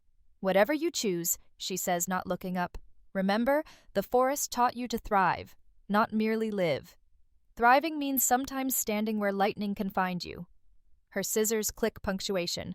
I pocket 3 blossoms the color of slow fire, as though courage can be stored between finger and thumb. Piper appears, phone in fist. They're digging, she warns. Online sleuths have matched the valley silhouette from a drone shot leaked weeks ago. Threads speculate coordinates within 10 miles. Someone posted a bounty-free merch for anyone who uploads a selfie with me. The digital mob is mapping its pilgrimage. Quinn calls a camp council. 12 faces ring the longhouse table, lamplit eyes grainy with tension. I explain the crossroads. Elliot's proposal. The threat of paparazzi disguised as hikers. The nurse visiting on a day trip grips her teacup so hard I fear it'll crack. If truth stops another family from weaponizing views, she says, then expose it, anonymity be damned. Piper counters. But Forest Haven is sanctuary. If trolls descend, trauma tourists will follow. Santiago's voice slices through debate. Sanctuary bought with silence becomes prison. His hand trembles. He doesn't hide it. The vote is informal but unanimous for transparency on my terms. Quinn drafts evacuation protocols for vulnerable guests. Mara doubles the camouflage netting that shields the herbarium. I email Elliot at sunset agreed. But control narrative or we walk. His reply arrives within minutes. You'll have final edit before publish. 2 days later, a rental Jeep rattles up the fire road. Elliot steps out wearing flannel that tries and fails to disguise city posture. We meet halfway down the path. He offers a handshake. I consider then accept. His palm is cool steady, a reporter's instrument. He keeps his eyes on mine, not on the scars spidering my ankle or the knife looped at my belt. Respect earns him a tour. He marvels at solar panels humming like hive wings at the hush that cushions every footfall. When we reach the lake dock, wind hushes as though the forest itself tilts an ear. We record an interview as sun slides behind peaks, the horizon burning ember orange. My voice runs through a digital obfuscator pitch higher, now lightly robotized. I recount the gas station abandonment, the bear, the decision to vanish. I omit details that would triangulate coordinates, no ranger station signage, no mention of the crevice's geological features. Elliot nods occasionally, clarifying timeline. When he presses about legal names, I state them once crisp as verdicts, then never again. Names have weight, I say into the mic. Mine nearly drowned me. So I set it down. He powers off the recorder, seals the SD card in a tamper-evident bag. We can blur your face in any accompanying photo he promises, but anonymous testimony loses some prosecutorial velocity. I breathe deep. Calendula petals crumble inside my pocket, releasing citrus scent. Blur me, I answer. My face isn't the evidence, my story is. Elliot remains overnight in the guest yurt. At dawn, I find him on the outcrop where Quinn once drilled me on wind vocabulary. He listens eyes closed, letting autumn gusts rattle his city bones. When he opens them, I see wonder but also steel. They'll come for you, he warns. Not just comment bots, private investigators, brand damage assassins. Are you prepared? I consider the herb garden, the Polaroid tokens, the stone trail I carved near the crevice. Prepared to defend home, I reply. Not to resurrect war. He nods, scribbles a final note. When the Jeep disappears down the ridge, I am left with the hush I once trusted to seal me off from the world.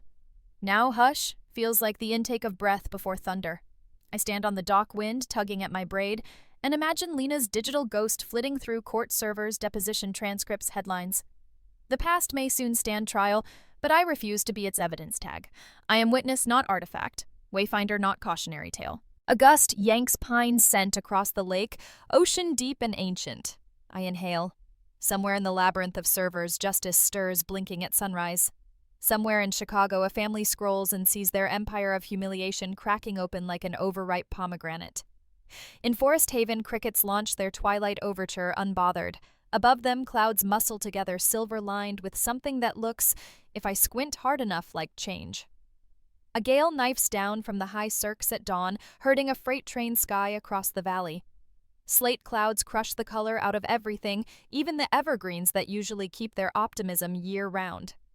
I'm on the ridge trail, marking new avalanche boundaries with orange tape when Quinn's emergency whistle hurls 3 staccato notes through the timber coyote yelps that mean only one thing: perimeter breach. By the time I reach the longhouse, wind is blowing snow sideways, thick as cannon smoke. Quinn waits beneath the Eve shotgun broken open across his forearm, but still unloaded. He'll chamber rounds only if words fail. His jaw is tight enough to crack granite. Black SUV on the service road, he says. Chicago plates. Something nauseous and electric blooms behind my sternum. I taste exhaust from 7 years ago, taste my own panic sprinting after taillights. Piper appears beside me, Super 8 camera dangling unreadied. Instinctively, she raises it, but I put a hand over the lens. No footage, I murmur. Not of this. She nods, eyes deer-wide, and backs toward the yurt to warn Santiago and the others. Snow thickens by the heartbeat, a white static that scrambles depth perception. Silhouettes loom and vanish like half-remembered nightmares. Then I see the Mason first striding through the swirl in a black parka with the hood down, as if he can't be bothered to hide his influencer haircut. Behind him, Victor Reynolds plows forward, broader than memory, but grayer, a patriarch hewn from denial and cardio routines. Two brand damage consultants in Kevlar parkas slog at their heels, eyes shielded by wraparound optics, scanning for camera angles as much as threats. Mason spots me, shoves past Quinn before the barrel swings up. Sister, he calls voice, slicing the storm like sheet metal, as if the word is still currency he can spend. I step forward, letting the snow plaster my braid to my cheek. I want them to see I am of this forest now, feral and unadorned. Victor halts 8 feet away, steam spooling from his mouth like he's a mythological bull. "We're taking you home," he announces above the howl. "Enough of this mountain cult nonsense." Quinn's thumb kisses the safety. "Private land," he growls. "Turn around." Victor ignores him. Corporate body language says he's never obeyed a smaller man in his life. He lifts a folder waterproofed in plastic. "Injunction," he declares. "We own her digital likeness, all branded derivatives, including the name Survival Sister." Mason smirks, snowflakes melting on his eyelashes. "You're trending again. Brand partnerships want in. Get in the truck, Lena." The name detonates inside my skull like a misfired round.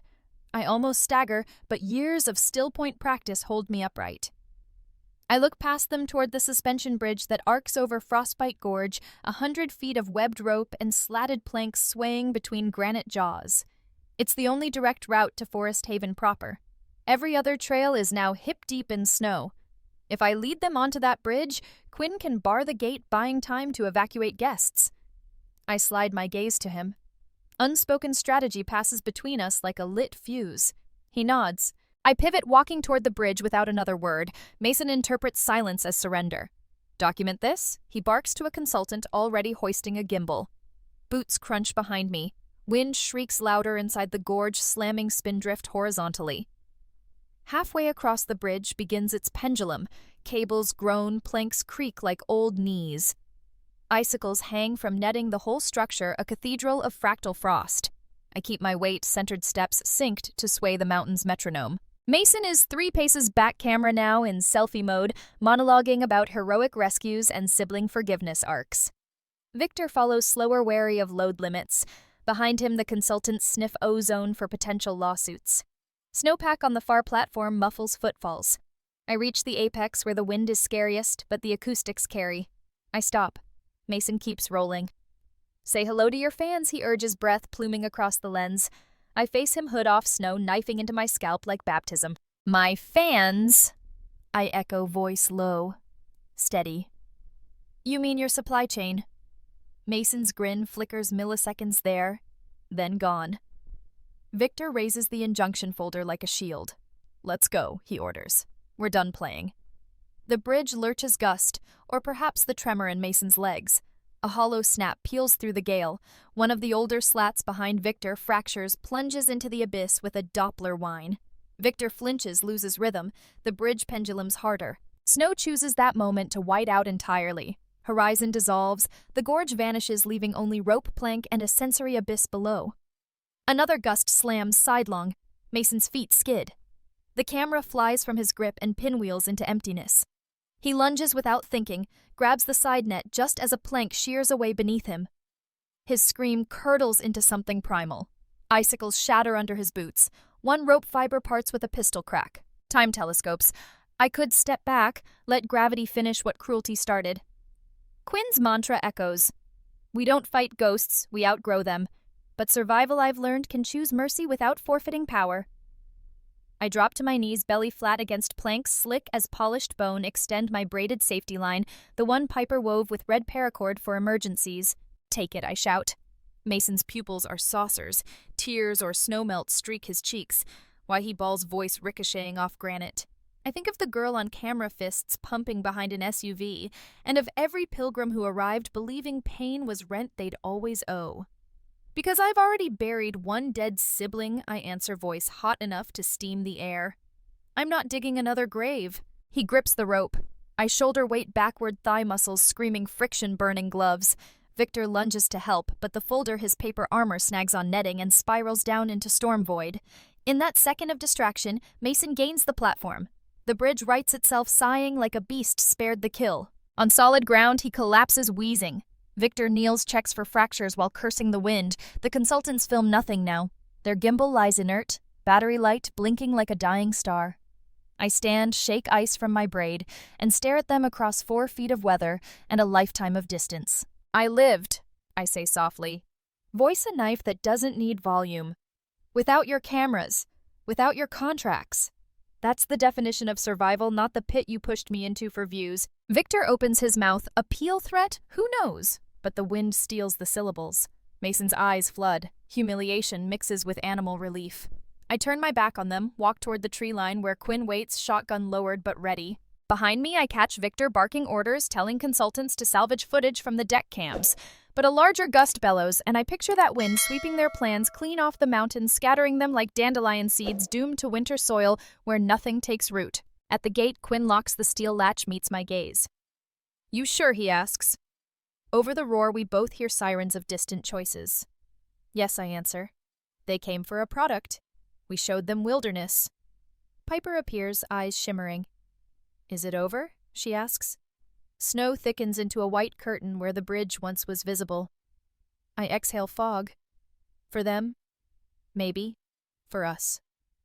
We keep building. We retreat into Forest Haven as the storm seals footprints behind us, wind erasing the roadmap of intrusion. Somewhere across the gorge, an empire of abuse shivers beside torn rope and fallen papers, realizing survival is not a stunt, but a season, and this season no longer belongs to them. The first concussion of news breaks just after dawn, rolling across the internet like a thunderclap that refuses to fade. Federal District Court in Chicago has unsealed an indictment against Victor Reynolds for felony child endangerment, aggravated assault, and unlawful profit from the depiction of child suffering. Attached to the docket is a separate petition placing Eliza Reynolds under pre-trial house arrest for aiding and abetting those crimes, her passport surrendered, her live stream empire frozen pending civil forfeiture. Within minutes, #Justice for Lena vaults into the top 5 trending tags on every platform that measures outrage in real time. Strangers repost GIFs of the gas station abandonment, now slowed to 24 frames per second, so the nation can count every tear on an abandoned daughter's face. Sponsors scramble to pull legacy ads that once touted Reynolds' family values. On Reddit, someone redesigns the insurance firm logo to resemble a hangman's noose. Elliot Finch watches the analytics from a windowless office at the courthouse media pool, fingers drumming on a foam cup that long ago stopped steaming. 3 weeks earlier, he had hand-delivered 2 hard drives to the U.S. attorney, one containing Mason's original footage, watermarked, metadata-verified chain of custody notarized, the other packed with screen recordings of private Discord messages where Victor bragged about turning trauma into monetizable engagement. Elliot's affidavit runs 84 pages, cross-referenced like a thesis, his byline nowhere to be found. He does not care about credit. He cares about leverage.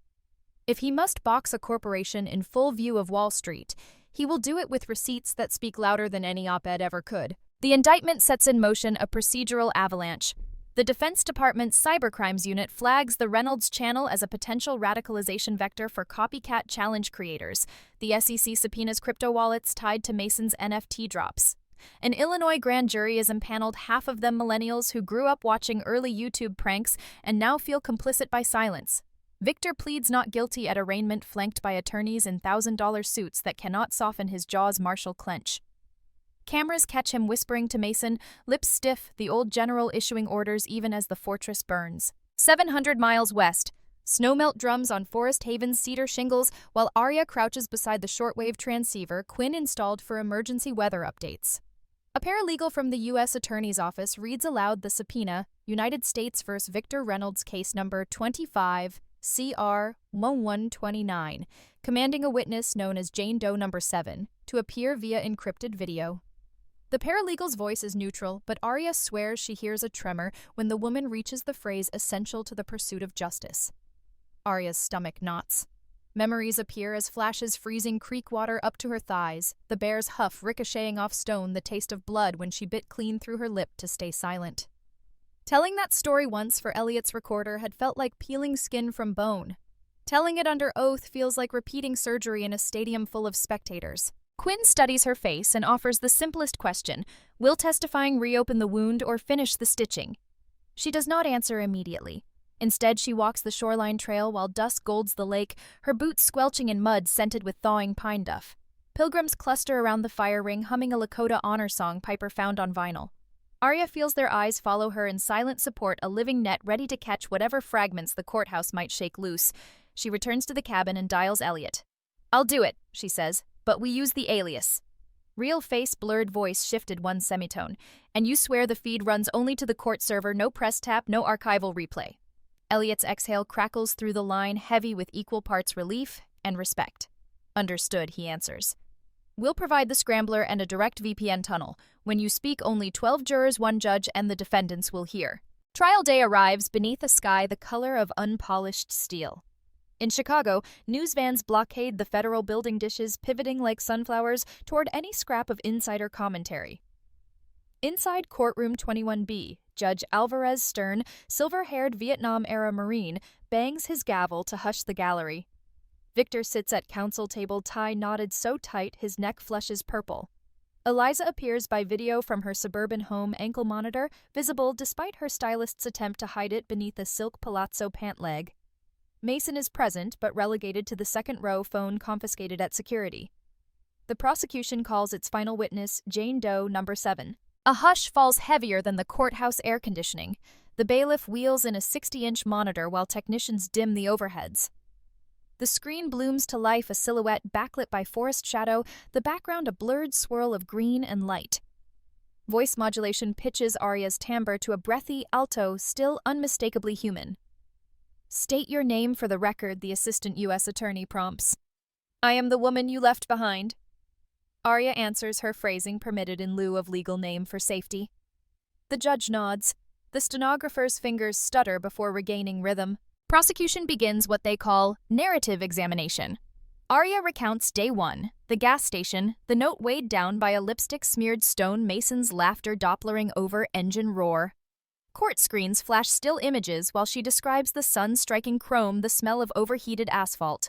Jurors shift, some blinking too fast, others swallowing hard. Day 2 slides on screen, thermal drone renderings illustrate bare territories, topographic maps plot her desperate zigzags. She details the moment her leg twisted and the self-splint she fashioned from a snapped trekking pole, each fact anchored by timestamp from ranger station logs. Prosecutors display hospital photos of the ligament damage sustained. Even the defense team stops shuffling papers. Day 3. Montage hits the gallery like shrapnel. Raw body cam footage from Ranger Riley shows Aria emerging at dawn, face grated by spruce branches, voice ragged but calm. Her refusal of immediate rescue and the discovery of Mason's dropped phone appear side by side. One slide shows the cracked screen, the next, the comment scroll mocking her terror. A juror in seat 11. Single father of a teenage girl covers his mouth. His shoulders quake once, twice. Cross-examination falls to Victor's lead attorney, a woman famed for dismantling assault survivors on technicalities. She challenges the accuracy of Aria's memory. Isn't it true that trauma victims often suffer fragmentary recall? Aria meets the camera's green pinhole voice, steady despite codec artifacts. Pain blurs details, she concedes, but it sharpens truths. The attorney pivots to motive. "You vanished for years. How do we know you didn't orchestrate this for fame?" The prosecution objects. The judge sustains. Still, Aria replies without waiting for permission. "Fame requires a face. I hid mine under moss and scar tissue. Tell me what influencer strategy ends with anonymity." When cross ends, the judge thanks the witness. Aria's screen flickers, then goes dark. In Forest Haven, she exhales for what feels like the first time in 7 hours, knees weak enough to buckle. Quinn is there, mug of pine needle tea in one hand, the other steadying her elbow. The forest outside pulses with night insects, a reminder that life hums on frequencies no courtroom can reach. 2 days later, the jury files in verdict envelopes sealed. They find Victor Reynolds guilty on all counts. The foreperson cannot keep her voice from cracking on the words aggravated child endangerment. Eliza pleads no contest to conspiracy, accepting 18 months of monitored confinement plus mandatory psychological counseling. Mason escapes criminal conviction by cooperating, but the judge orders restitution. Every dollar earned from #SurvivalSister content must be deposited into a survivor trust managed by an independent nonprofit. A lifetime ban bars him from monetizing any platform featuring minors. The courtroom erupts not in applause, but in a collective exhale, as if justice itself had been holding breath for 7 years. Outside, reporters swarm to broadcast the outcome. A split-screen feed cycles Victor led in cuffs, Eliza sobbing into manicured hands, Mason staring blankly as phones flash. Hashtag usage spikes beyond 1 million posts per hour. Survivors overlay pictures of their own childhood scars with bold white captions, "We believe Lena. Silence is complicity." TikTok therapists live stream explanatory breakdowns of trauma bonding. Law students dissect sentencing guidelines. Meme artists animate the injunction folder fluttering into the chasm. An entire digital continent rallies around a witness they will never see clearly, drawn by the magnetism of a scar that finally spoke its coordinates. At Forest Haven. Aria stands on the dock at twilight phone signal, hitching on a ridge of clouds dyed lavender. Piper reads a breaking news headline aloud, voice shaky with awe. Judge Brand's case, landmark in online child exploitation law. Santiago sets a small cedar canoe afloat with a tea light inside. Its glow drifts across mirrored water like a soul no longer obligated to haunt.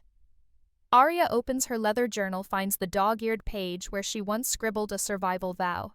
Underneath, in ink the color of new moss, she writes, "Justice is not a finish line. It's a gate. We walk through. We keep walking." Snowmelt wind brushes her cheek. The lake responds with tiny waves that slap the hull of Santiago's, offering a soft applause only mountains can hear. A brittle calf-blue dawn folds itself over Forest Haven, but the valley is already alive with hammer strikes and the basso thump of hewn cedars landing on frost-slick soil. 3 weeks have passed since Victor's conviction, and in that strange interlude, Mason has returned unarmed, unscripted, unfilmed. He arrived on foot one dusk, hauling a backpack stuffed with drafting paper, steel cable samples, and a spiral notebook filled with structural load equations scrawled in graphite that blurred under sleet. Santiago spotted him first, shadowing the switchback above Frostbite Gorge, where the old suspension bridge now hangs in a Frankenstein lattice of emergency rope repairs. Piper raised the alarm, Quinn lifted the shotgun, but Aria told them to lower it. "Let him speak," I said, my voice scraping like a cold engine. Mason spoke through chapped lips. "I want to rebuild what I tried to burn." He meant the bridge, yes, but we all understood the metaphor clawing behind his eyes. He spread blueprints on the longhouse table detailing a 2-span tension bridge rated for 3 tons with braided steel fiber cores hugged by cedar decking so hikers could feel the wood but trust the metal. "I cashed out what's left of my channel stock," he confessed, cheeks ruddy with either shame or wind.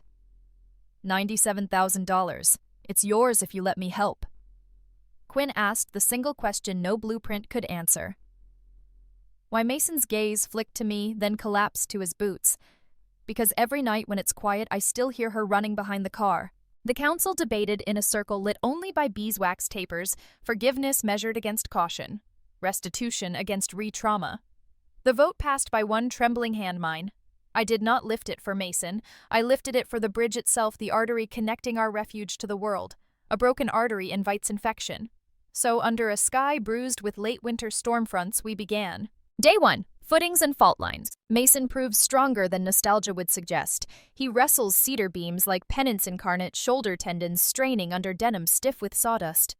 Santiago shoulders half the burden, teaching him the silent language of 2-person lifts, eye contact, knuckle tilt, the shared inhalation that synchronizes muscle fibers. I keep my distance, logging inventory, recalibrating load charts in the margin of his blueprints. Wind whistles through the gorge's stone throat. Each gust feels like a question mark. The mountain keeps asking, "Sure about this?" By dusk, 2 new pylons rise from bedrock like prayer hands.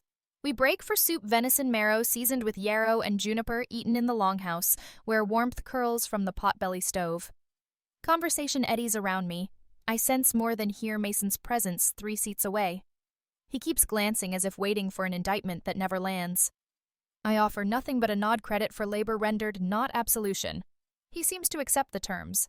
Week 2, naming the fund. Piper drafts a website on recycled e-ink tablets. Lena Fund, repairing bridges between hearts and habitats. The tagline is hers, but the concept is Mason's. He diverts all ad revenue settlements into a 501c3 that will bankroll wilderness therapy scholarships for at-risk youth. Kid Santiago jokes you're laundering karma. Mason doesn't protest. He sharpens a chisel and returns to carving the fund's name into the cedar arch that will crown the bridge. I spend evenings hunched over my manuscript Roots After Fire, tracing sentences that braid botany, trauma theory, and memoir into one long mycelial network. In chapter drafts, I refer to my family by archetype: the general, the lens, the siren parsing their cruelty like invasive species to be mapped and understood. Writing is a scalpel and a seed. Simultaneously, it cuts rot, yet each page sows possibility. Mara edits with a gardener's patience, pruning dead adjectives, coaxing hidden fragrance from verbs I'd pruned too aggressively. Your reader needs to smell the fear, she cautions, but also the sap rising afterward. Early thaw, a crack in the reservoir. Snowpack surrenders to the equinox. The creek unzips its ice corset, spilling jubilant meltwater beneath the half-finished bridge. One afternoon, I find Mason seated on the far pylon legs, dangling notebook balanced on his knees. He's sketching not architectural lines, but tree silhouettes shading pine boughs with crosshatch strokes. I remember his childhood doodles, stylized dragons on math homework, and for a split second, I glimpse the brother who once traded me his Halloween peanut butter cups because he knew I hated nougat. He senses my presence, closes the notebook. "I tried to trademark your new name last year," he blurts. "Thought we could build a merch line. But paperwork stalled when Dad's legal budget shifted to bail money. The confession lands between us like an open wound. I inhale the evergreen-stung air taste, old anger decide not to swallow it. "Cancel the application," I say. "Let Aria stay wild." He nods, jaw quivering. Then he offers the notebook. The pine sketch is dedicated to the sister who outgrew cages. I accepted a peace token, not a pardon, and tuck it in my satchel beside printed galleys of Chapter 8. Launch day tension and release. 3 months of labor deliver us to sunrise with the cable's tensioned decking, sanded guard netting twined with para-aramid ropes strong enough to hoist a pickup. The bridge sways in wind like a living ribcage, but its heartbeat feels sure. Quinn christens it with fir needle wine poured along the handrails. Piper livestreams the ceremony to Lena Fund donors' faces scrolling in supportive emoji bursts. Mason stands back, arms folded, sclera glistening. When the ribbon snaps under my knife, applause ricochets off gorge walls. I walk the span, first steps, measured mid-air vertigo tempered by the thrill of new engineering. Halfway across, I glance over my shoulder. Mason lifts 2 fingers, salute or plea I can't discern. I nod once, then keep walking. On the far side, my feet touch soil, and the forest exhales approval in the rattle of cedar fronds. Manuscript milestone. Evening shift to editorial warfare, revising for cadence, trimming hedgerow tangents, stitching clinical footnotes to feral memories. I write until kerosene lamp fumes sting my eyes. Roots After Fire now spans 320 pages, culminating in a chapter titled The Anatomy of Not Going Back. Mara suggests flipping that final essay into the opening prologue. Lead with the scar, she says, but I refuse. Journeys deserve forward momentum, not retrograde autopsy. I mail PDFs to Elliot, who forwards them to a literary agent with a reputation for championing survivor voices. The agent responds in one line. I felt the bear's breath on my neck. A preemptive offer follows modest advance, but global rights proceeds split between me and Lena Fund. I sign with a magnesium flick of fear and excitement. Letter from the brink. Late May dusk paints the lake copper. Quinn treks from the post drop with a certified envelope. Return address reads Cook County Palliative Care Unit. Inside Eliza's handwriting. Parkinsonian tremors mar her cursive into wounded loops, but meaning succeeds where dexterity fails. Cancer rooted in my lungs. Doctors measure life in weeks. I want to see the daughter I forfeited. I won't ask you to forgive me, only to witness me before I disappear. Beneath her name, a scribbled phone number, shaky enough to suggest each digit cost her an extra breath. The letter slams me backwards through time. Birthday cakes laced with sarcastic candles that wouldn't light. Live stream lights reflecting in her mascaraed eyes. The turn of her head toward Mason's camera before she insulted my swim stroke.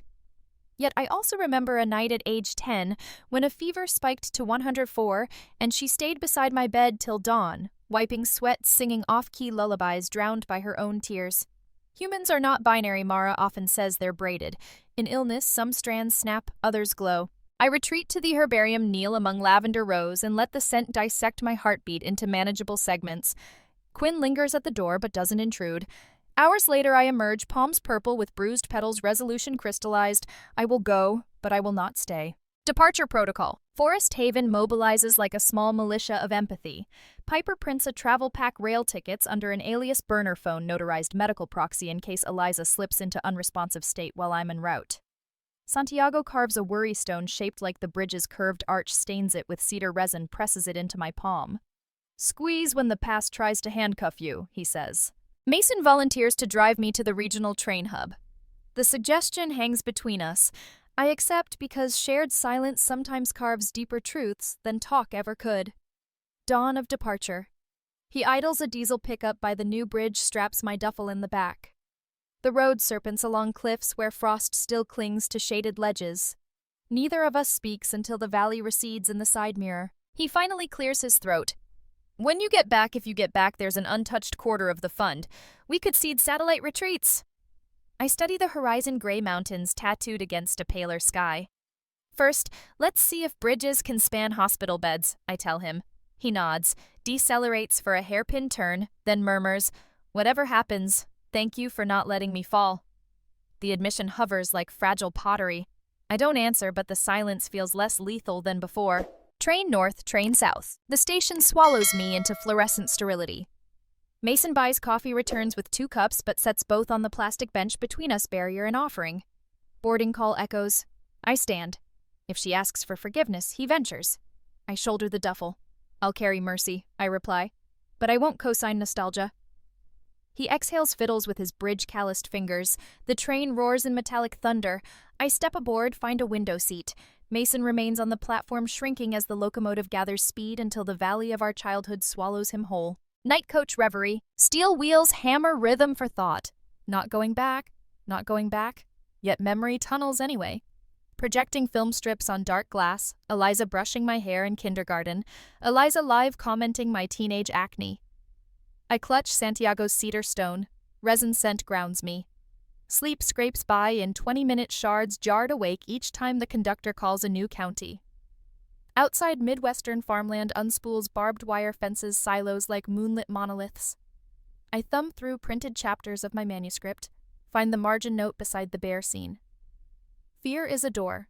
Don't live in the threshold. I underline it twice, ink pressuring paper like heartbeat. Hospital threshold. I arrive under rain that smells of distant asphalt. Hospice wing corridors glow with seawater fluorescence.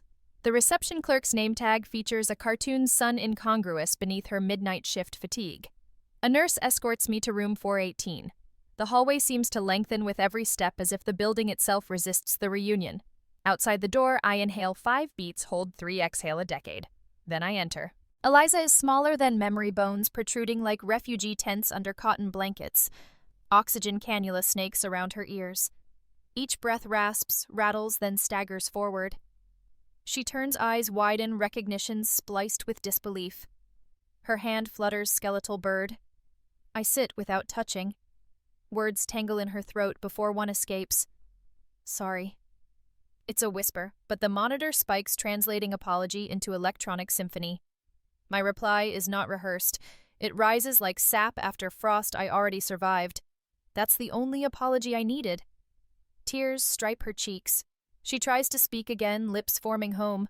I shake my head gently. Forest is home. You are a chapter, not the book. She exhales a laugh, small rueful. I stay 2 hours recounting nothing of lawsuits, bridges, or book deals. Instead, I describe the way sunlight speckles the lake at dawn, how cedar smoke smells like old parchment, how guests leave pinecone sculptures as thank yous. She listens, eyes half closed, perhaps imagining the sanctuary she never earned. When the palliative nurse signals time, I stand. Eliza's fingers grasp air. I let them brush mine, contact brief, feather light enough to close one circle without opening new chains. Her lips shape a final word, daughter. Mine answer, farewell. I leave before monitors flatten into elegy.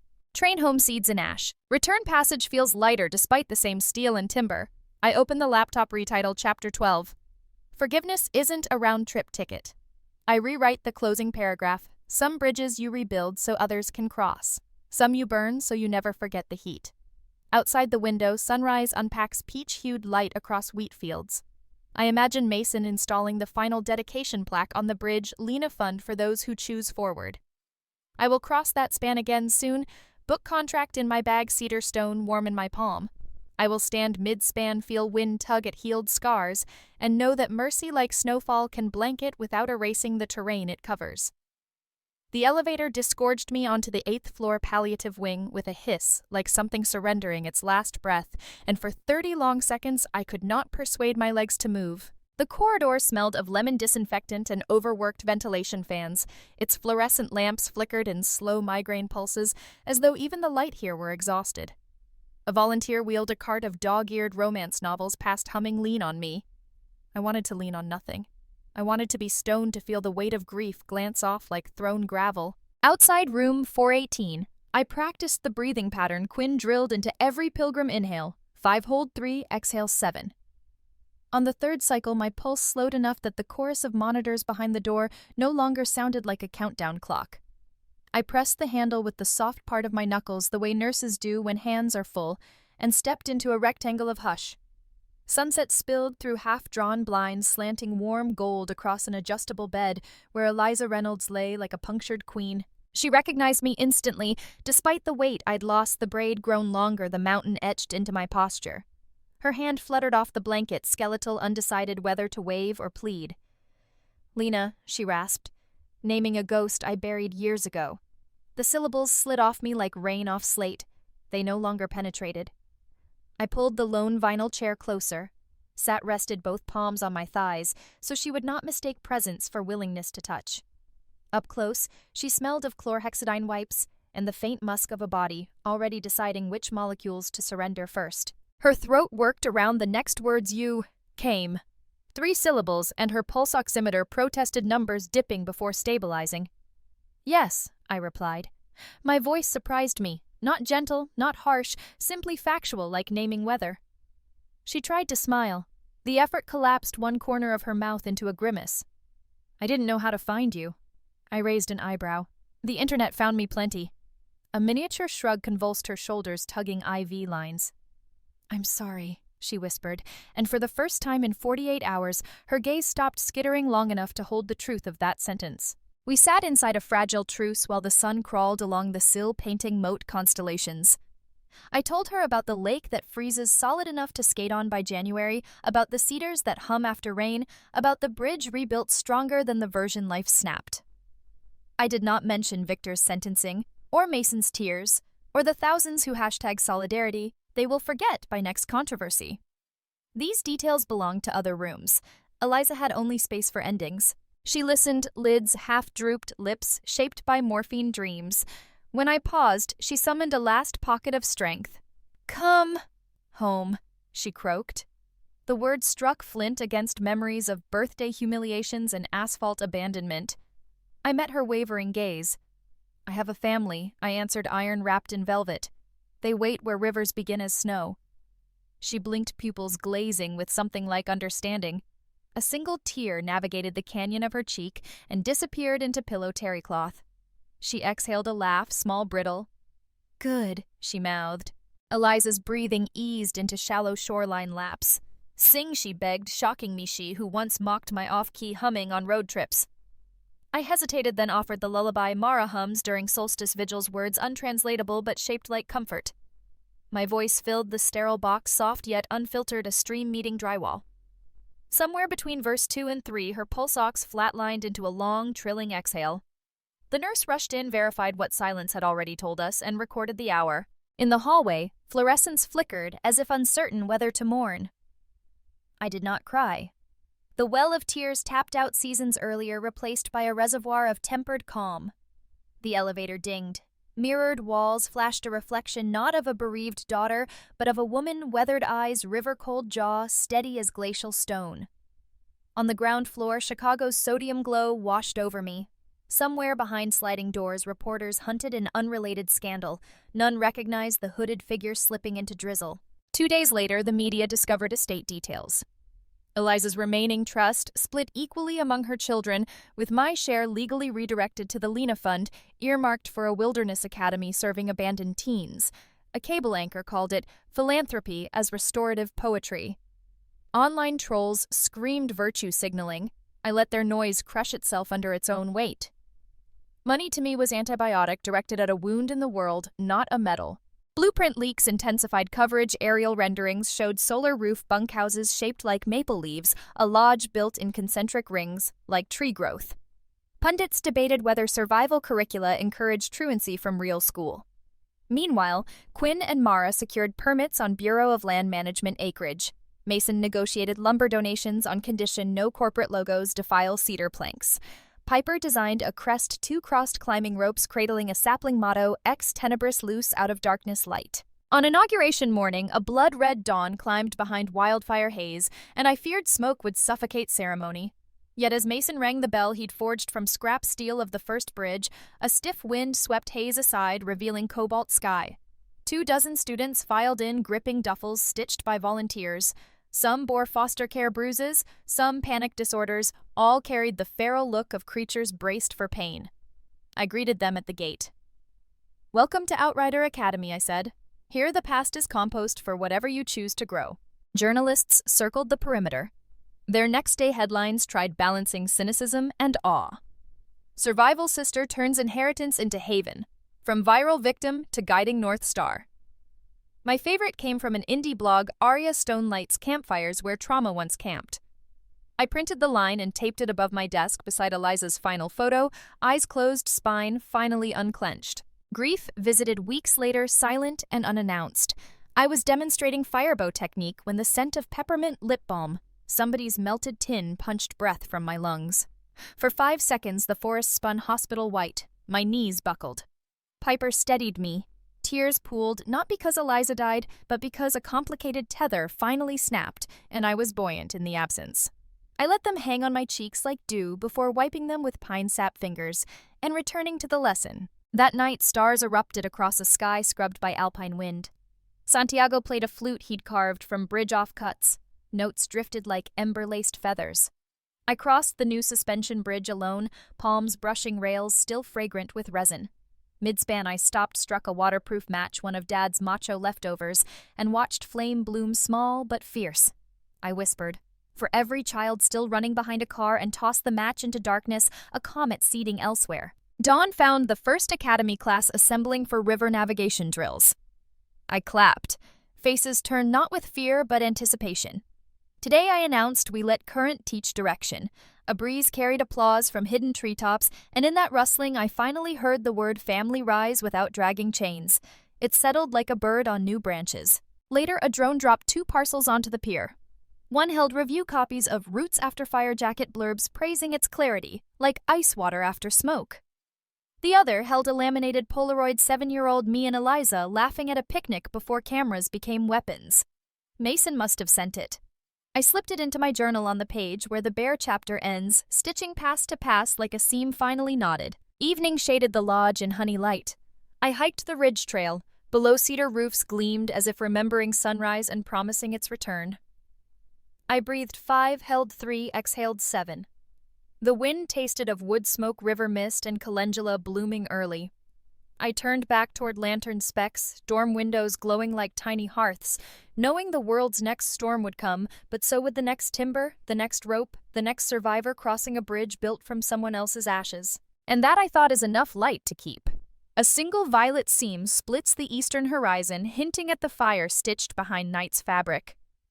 Aria stands at the head of the column, 13 students, 2 volunteer guides, a drone pilot in the rear boots planted on granite still bruised with moon cold.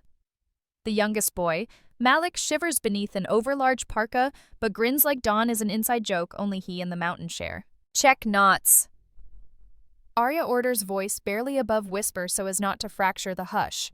Carabiners clink, helmet straps tighten, wind tastes of iron and spruce resin. Far below, Forest Haven's lodge windows glow faint amber, a constellation built by hands that once trembled. The ascent begins not in chatter, but breath, 12 sets of lungs synchronizing with the hill's pulse.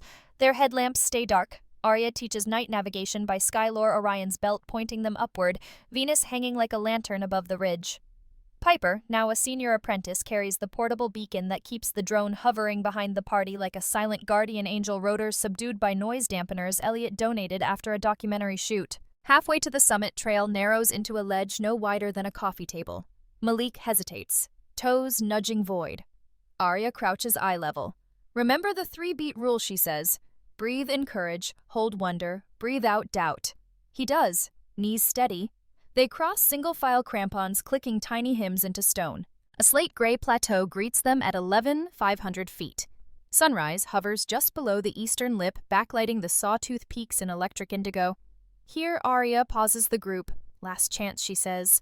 "When the light breaks, it changes everything it touches, including us. No one turns back." She signals Piper. The drone lifts its camera, tilting to frame the tableau, hikers silhouetted against paling stars, Earth's curvature winking in the distance. Aria's voice, recorded through a lapel mic for future Academy reels, floats into the dawn. I wasn't chosen to belong, I chose myself. And in choosing, I found others willing to do the same. The first filament of gold erupts a sword stroke across cloud banks. Instantly, the students erupt in gasps that steam the sharp air. Faces once shadowed ignite cheekbones, bronze eyes mirror bright.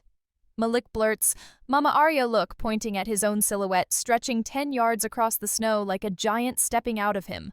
She laughs, full-throated, unarmored, a sound no one in her bloodline ever coaxed from her chest, and ruffles his hood.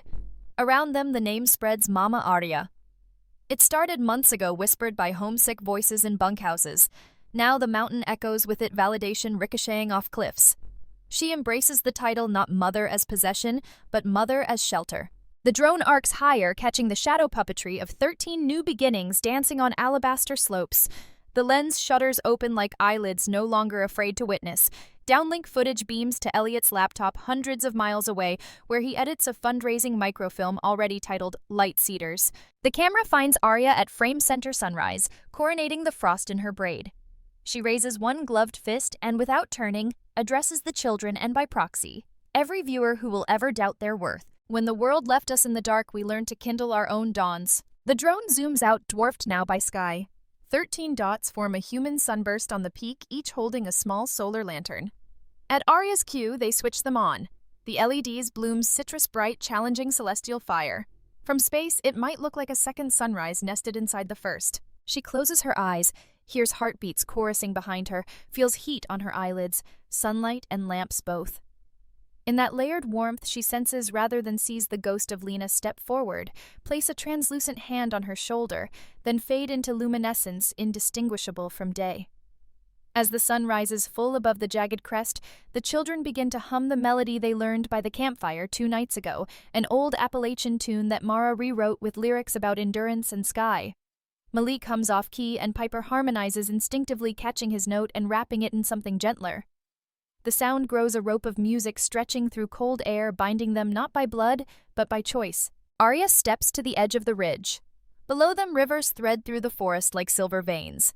To the west, the outline of Forest Haven clings to the valley wall, its rooftops now glinting amber under the sun's full gaze. For a moment, she allows herself to pretend she's looking back through time, not just over distance, but into every version of herself that once walked these woods. The lost girl, the broken daughter, the hunted soul, the fire starter, the healer. She remembers the first time she climbed this ridge 5 years earlier, knees, bloody, throat cracked from 3 days without water shoes, shredded. Back then, she had collapsed here, thinking the end had finally come. But the end never did. Only a new kind of breath. A student, a girl named Layla, taps her arm. "Why don't you ever cry, Mama Aria?" Aria smiles. "I did, until the tears ran out and the roots grew in their place." Layla tilts her head. "That's sad." "No," Aria says, placing a hand over the girl's chest. "It's how forests are born." The drone completes one final orbit, capturing the group from above. 13 figures standing hand in hand, their bodies forming the rough outline of a flame when viewed from the sky.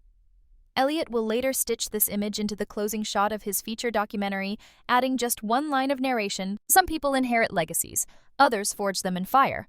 As the students begin their descent, retracing the switchbacks down the eastern slope, Aria lingers at the summit a moment longer. She turns her face toward the wind, lets it lift the ends of her braid, breathing in silence like prayer. This is where she belongs. Not behind the closed doors of a family that once erased her, but in the open air beneath sun and frost beside those who choose healing, not history. She whispers one final sentence to no one and to everyone. "I am no one's leftover, I am the beginning." Then she turns and follows her family, not the one she was born into, but the one she made. The afterlight falls in slants across Elliot's cluttered desk, sunlight refracted through the rooftop window of his Chicago apartment, striking piles of case files, memory cards, old coffee-stained legal pads. The scent of pine still lingers on the canvas duffel he brought back from Forest Haven. He hasn't unpacked it. He isn't ready to leave her story yet. His inbox pings. The subject line reads, "For your records." From Mason. No body text, just a WeTransfer link and a timestamp. Elliot hesitates. He's been burned by too many last-minute apologies, too many men trying to reclaim their narrative once justice has already spoken. But curiosity is its own pulse. He clicks. The file opens on raw footage, uncut, unpolished. Mason sits cross-legged in front of a cedar marker in the middle of a grove. Elliot recognizes instantly the sanctuary circle where the Academy held its first full moon rite. The camera is slightly tilted, imperfect. No drone, no edit bay, no crew. Just Mason Wind tangling his hair eyes bare. Behind him, the wooden plaque reads, "Here where the roots burned light was born." Mason breathes deep, speaks without looking at the lens. "I filmed you when you couldn't run. When you were crying, when you were cold, when you were still hoping we'd turn around. I got followers for it. I got brand deals. I got laughs. And I told myself that was just content. That survival was entertainment. I was wrong. I watched your bridge go up and realized I'd only ever built walls. I walked across what you made and felt shame in my soles. So this is me not asking for forgiveness, just recording the one thing I never did, accountability." He leans forward, places something at the base of the plaque, a pocket-sized camcorder dented rusted at the hinge. The same model he used that weekend in Sierra Nevada. No copies, no cloud backups, no edit reels, this was the only one. "You told me once that fire teaches. I hope this teaches someone someday." The video ends, just like that. No fade out, no score. Elliot sits back, exhales, and presses archive. Not delete, not publish, just preserve. It's not his to do more. He pulls on his jacket, slings the duffel over his shoulder, and leaves his apartment for the first time in 2 days. Chicago wind greets him with a slap, but his pace is easy. Somewhere in the Rockies, a woman just led children into sunrise. He doesn't need to write the ending. She already did. Final sequence. Forest Haven at dusk. A gentle snowfall laces pine branches. Through the windows of the main hall, laughter glows. Malik reads aloud from Roots After Fire, stumbling over the word resilience and getting a cheer from the room when he finally nails it. Aria steps out into the snow alone. She walks to the grove. The cedar plaque is now surrounded by small stones, offerings from every graduate. She kneels, brushes fresh snow from the base, and lays a pine cone on the camcorder Mason left. Then she looks up at the stars. Her voice in voiceover. "They left me in the dark. But I made fire. I grew roots. And now I teach others to burn clean." Cut to black. Final title card, dedicated to those who were never chosen but chose to rise anyway. End.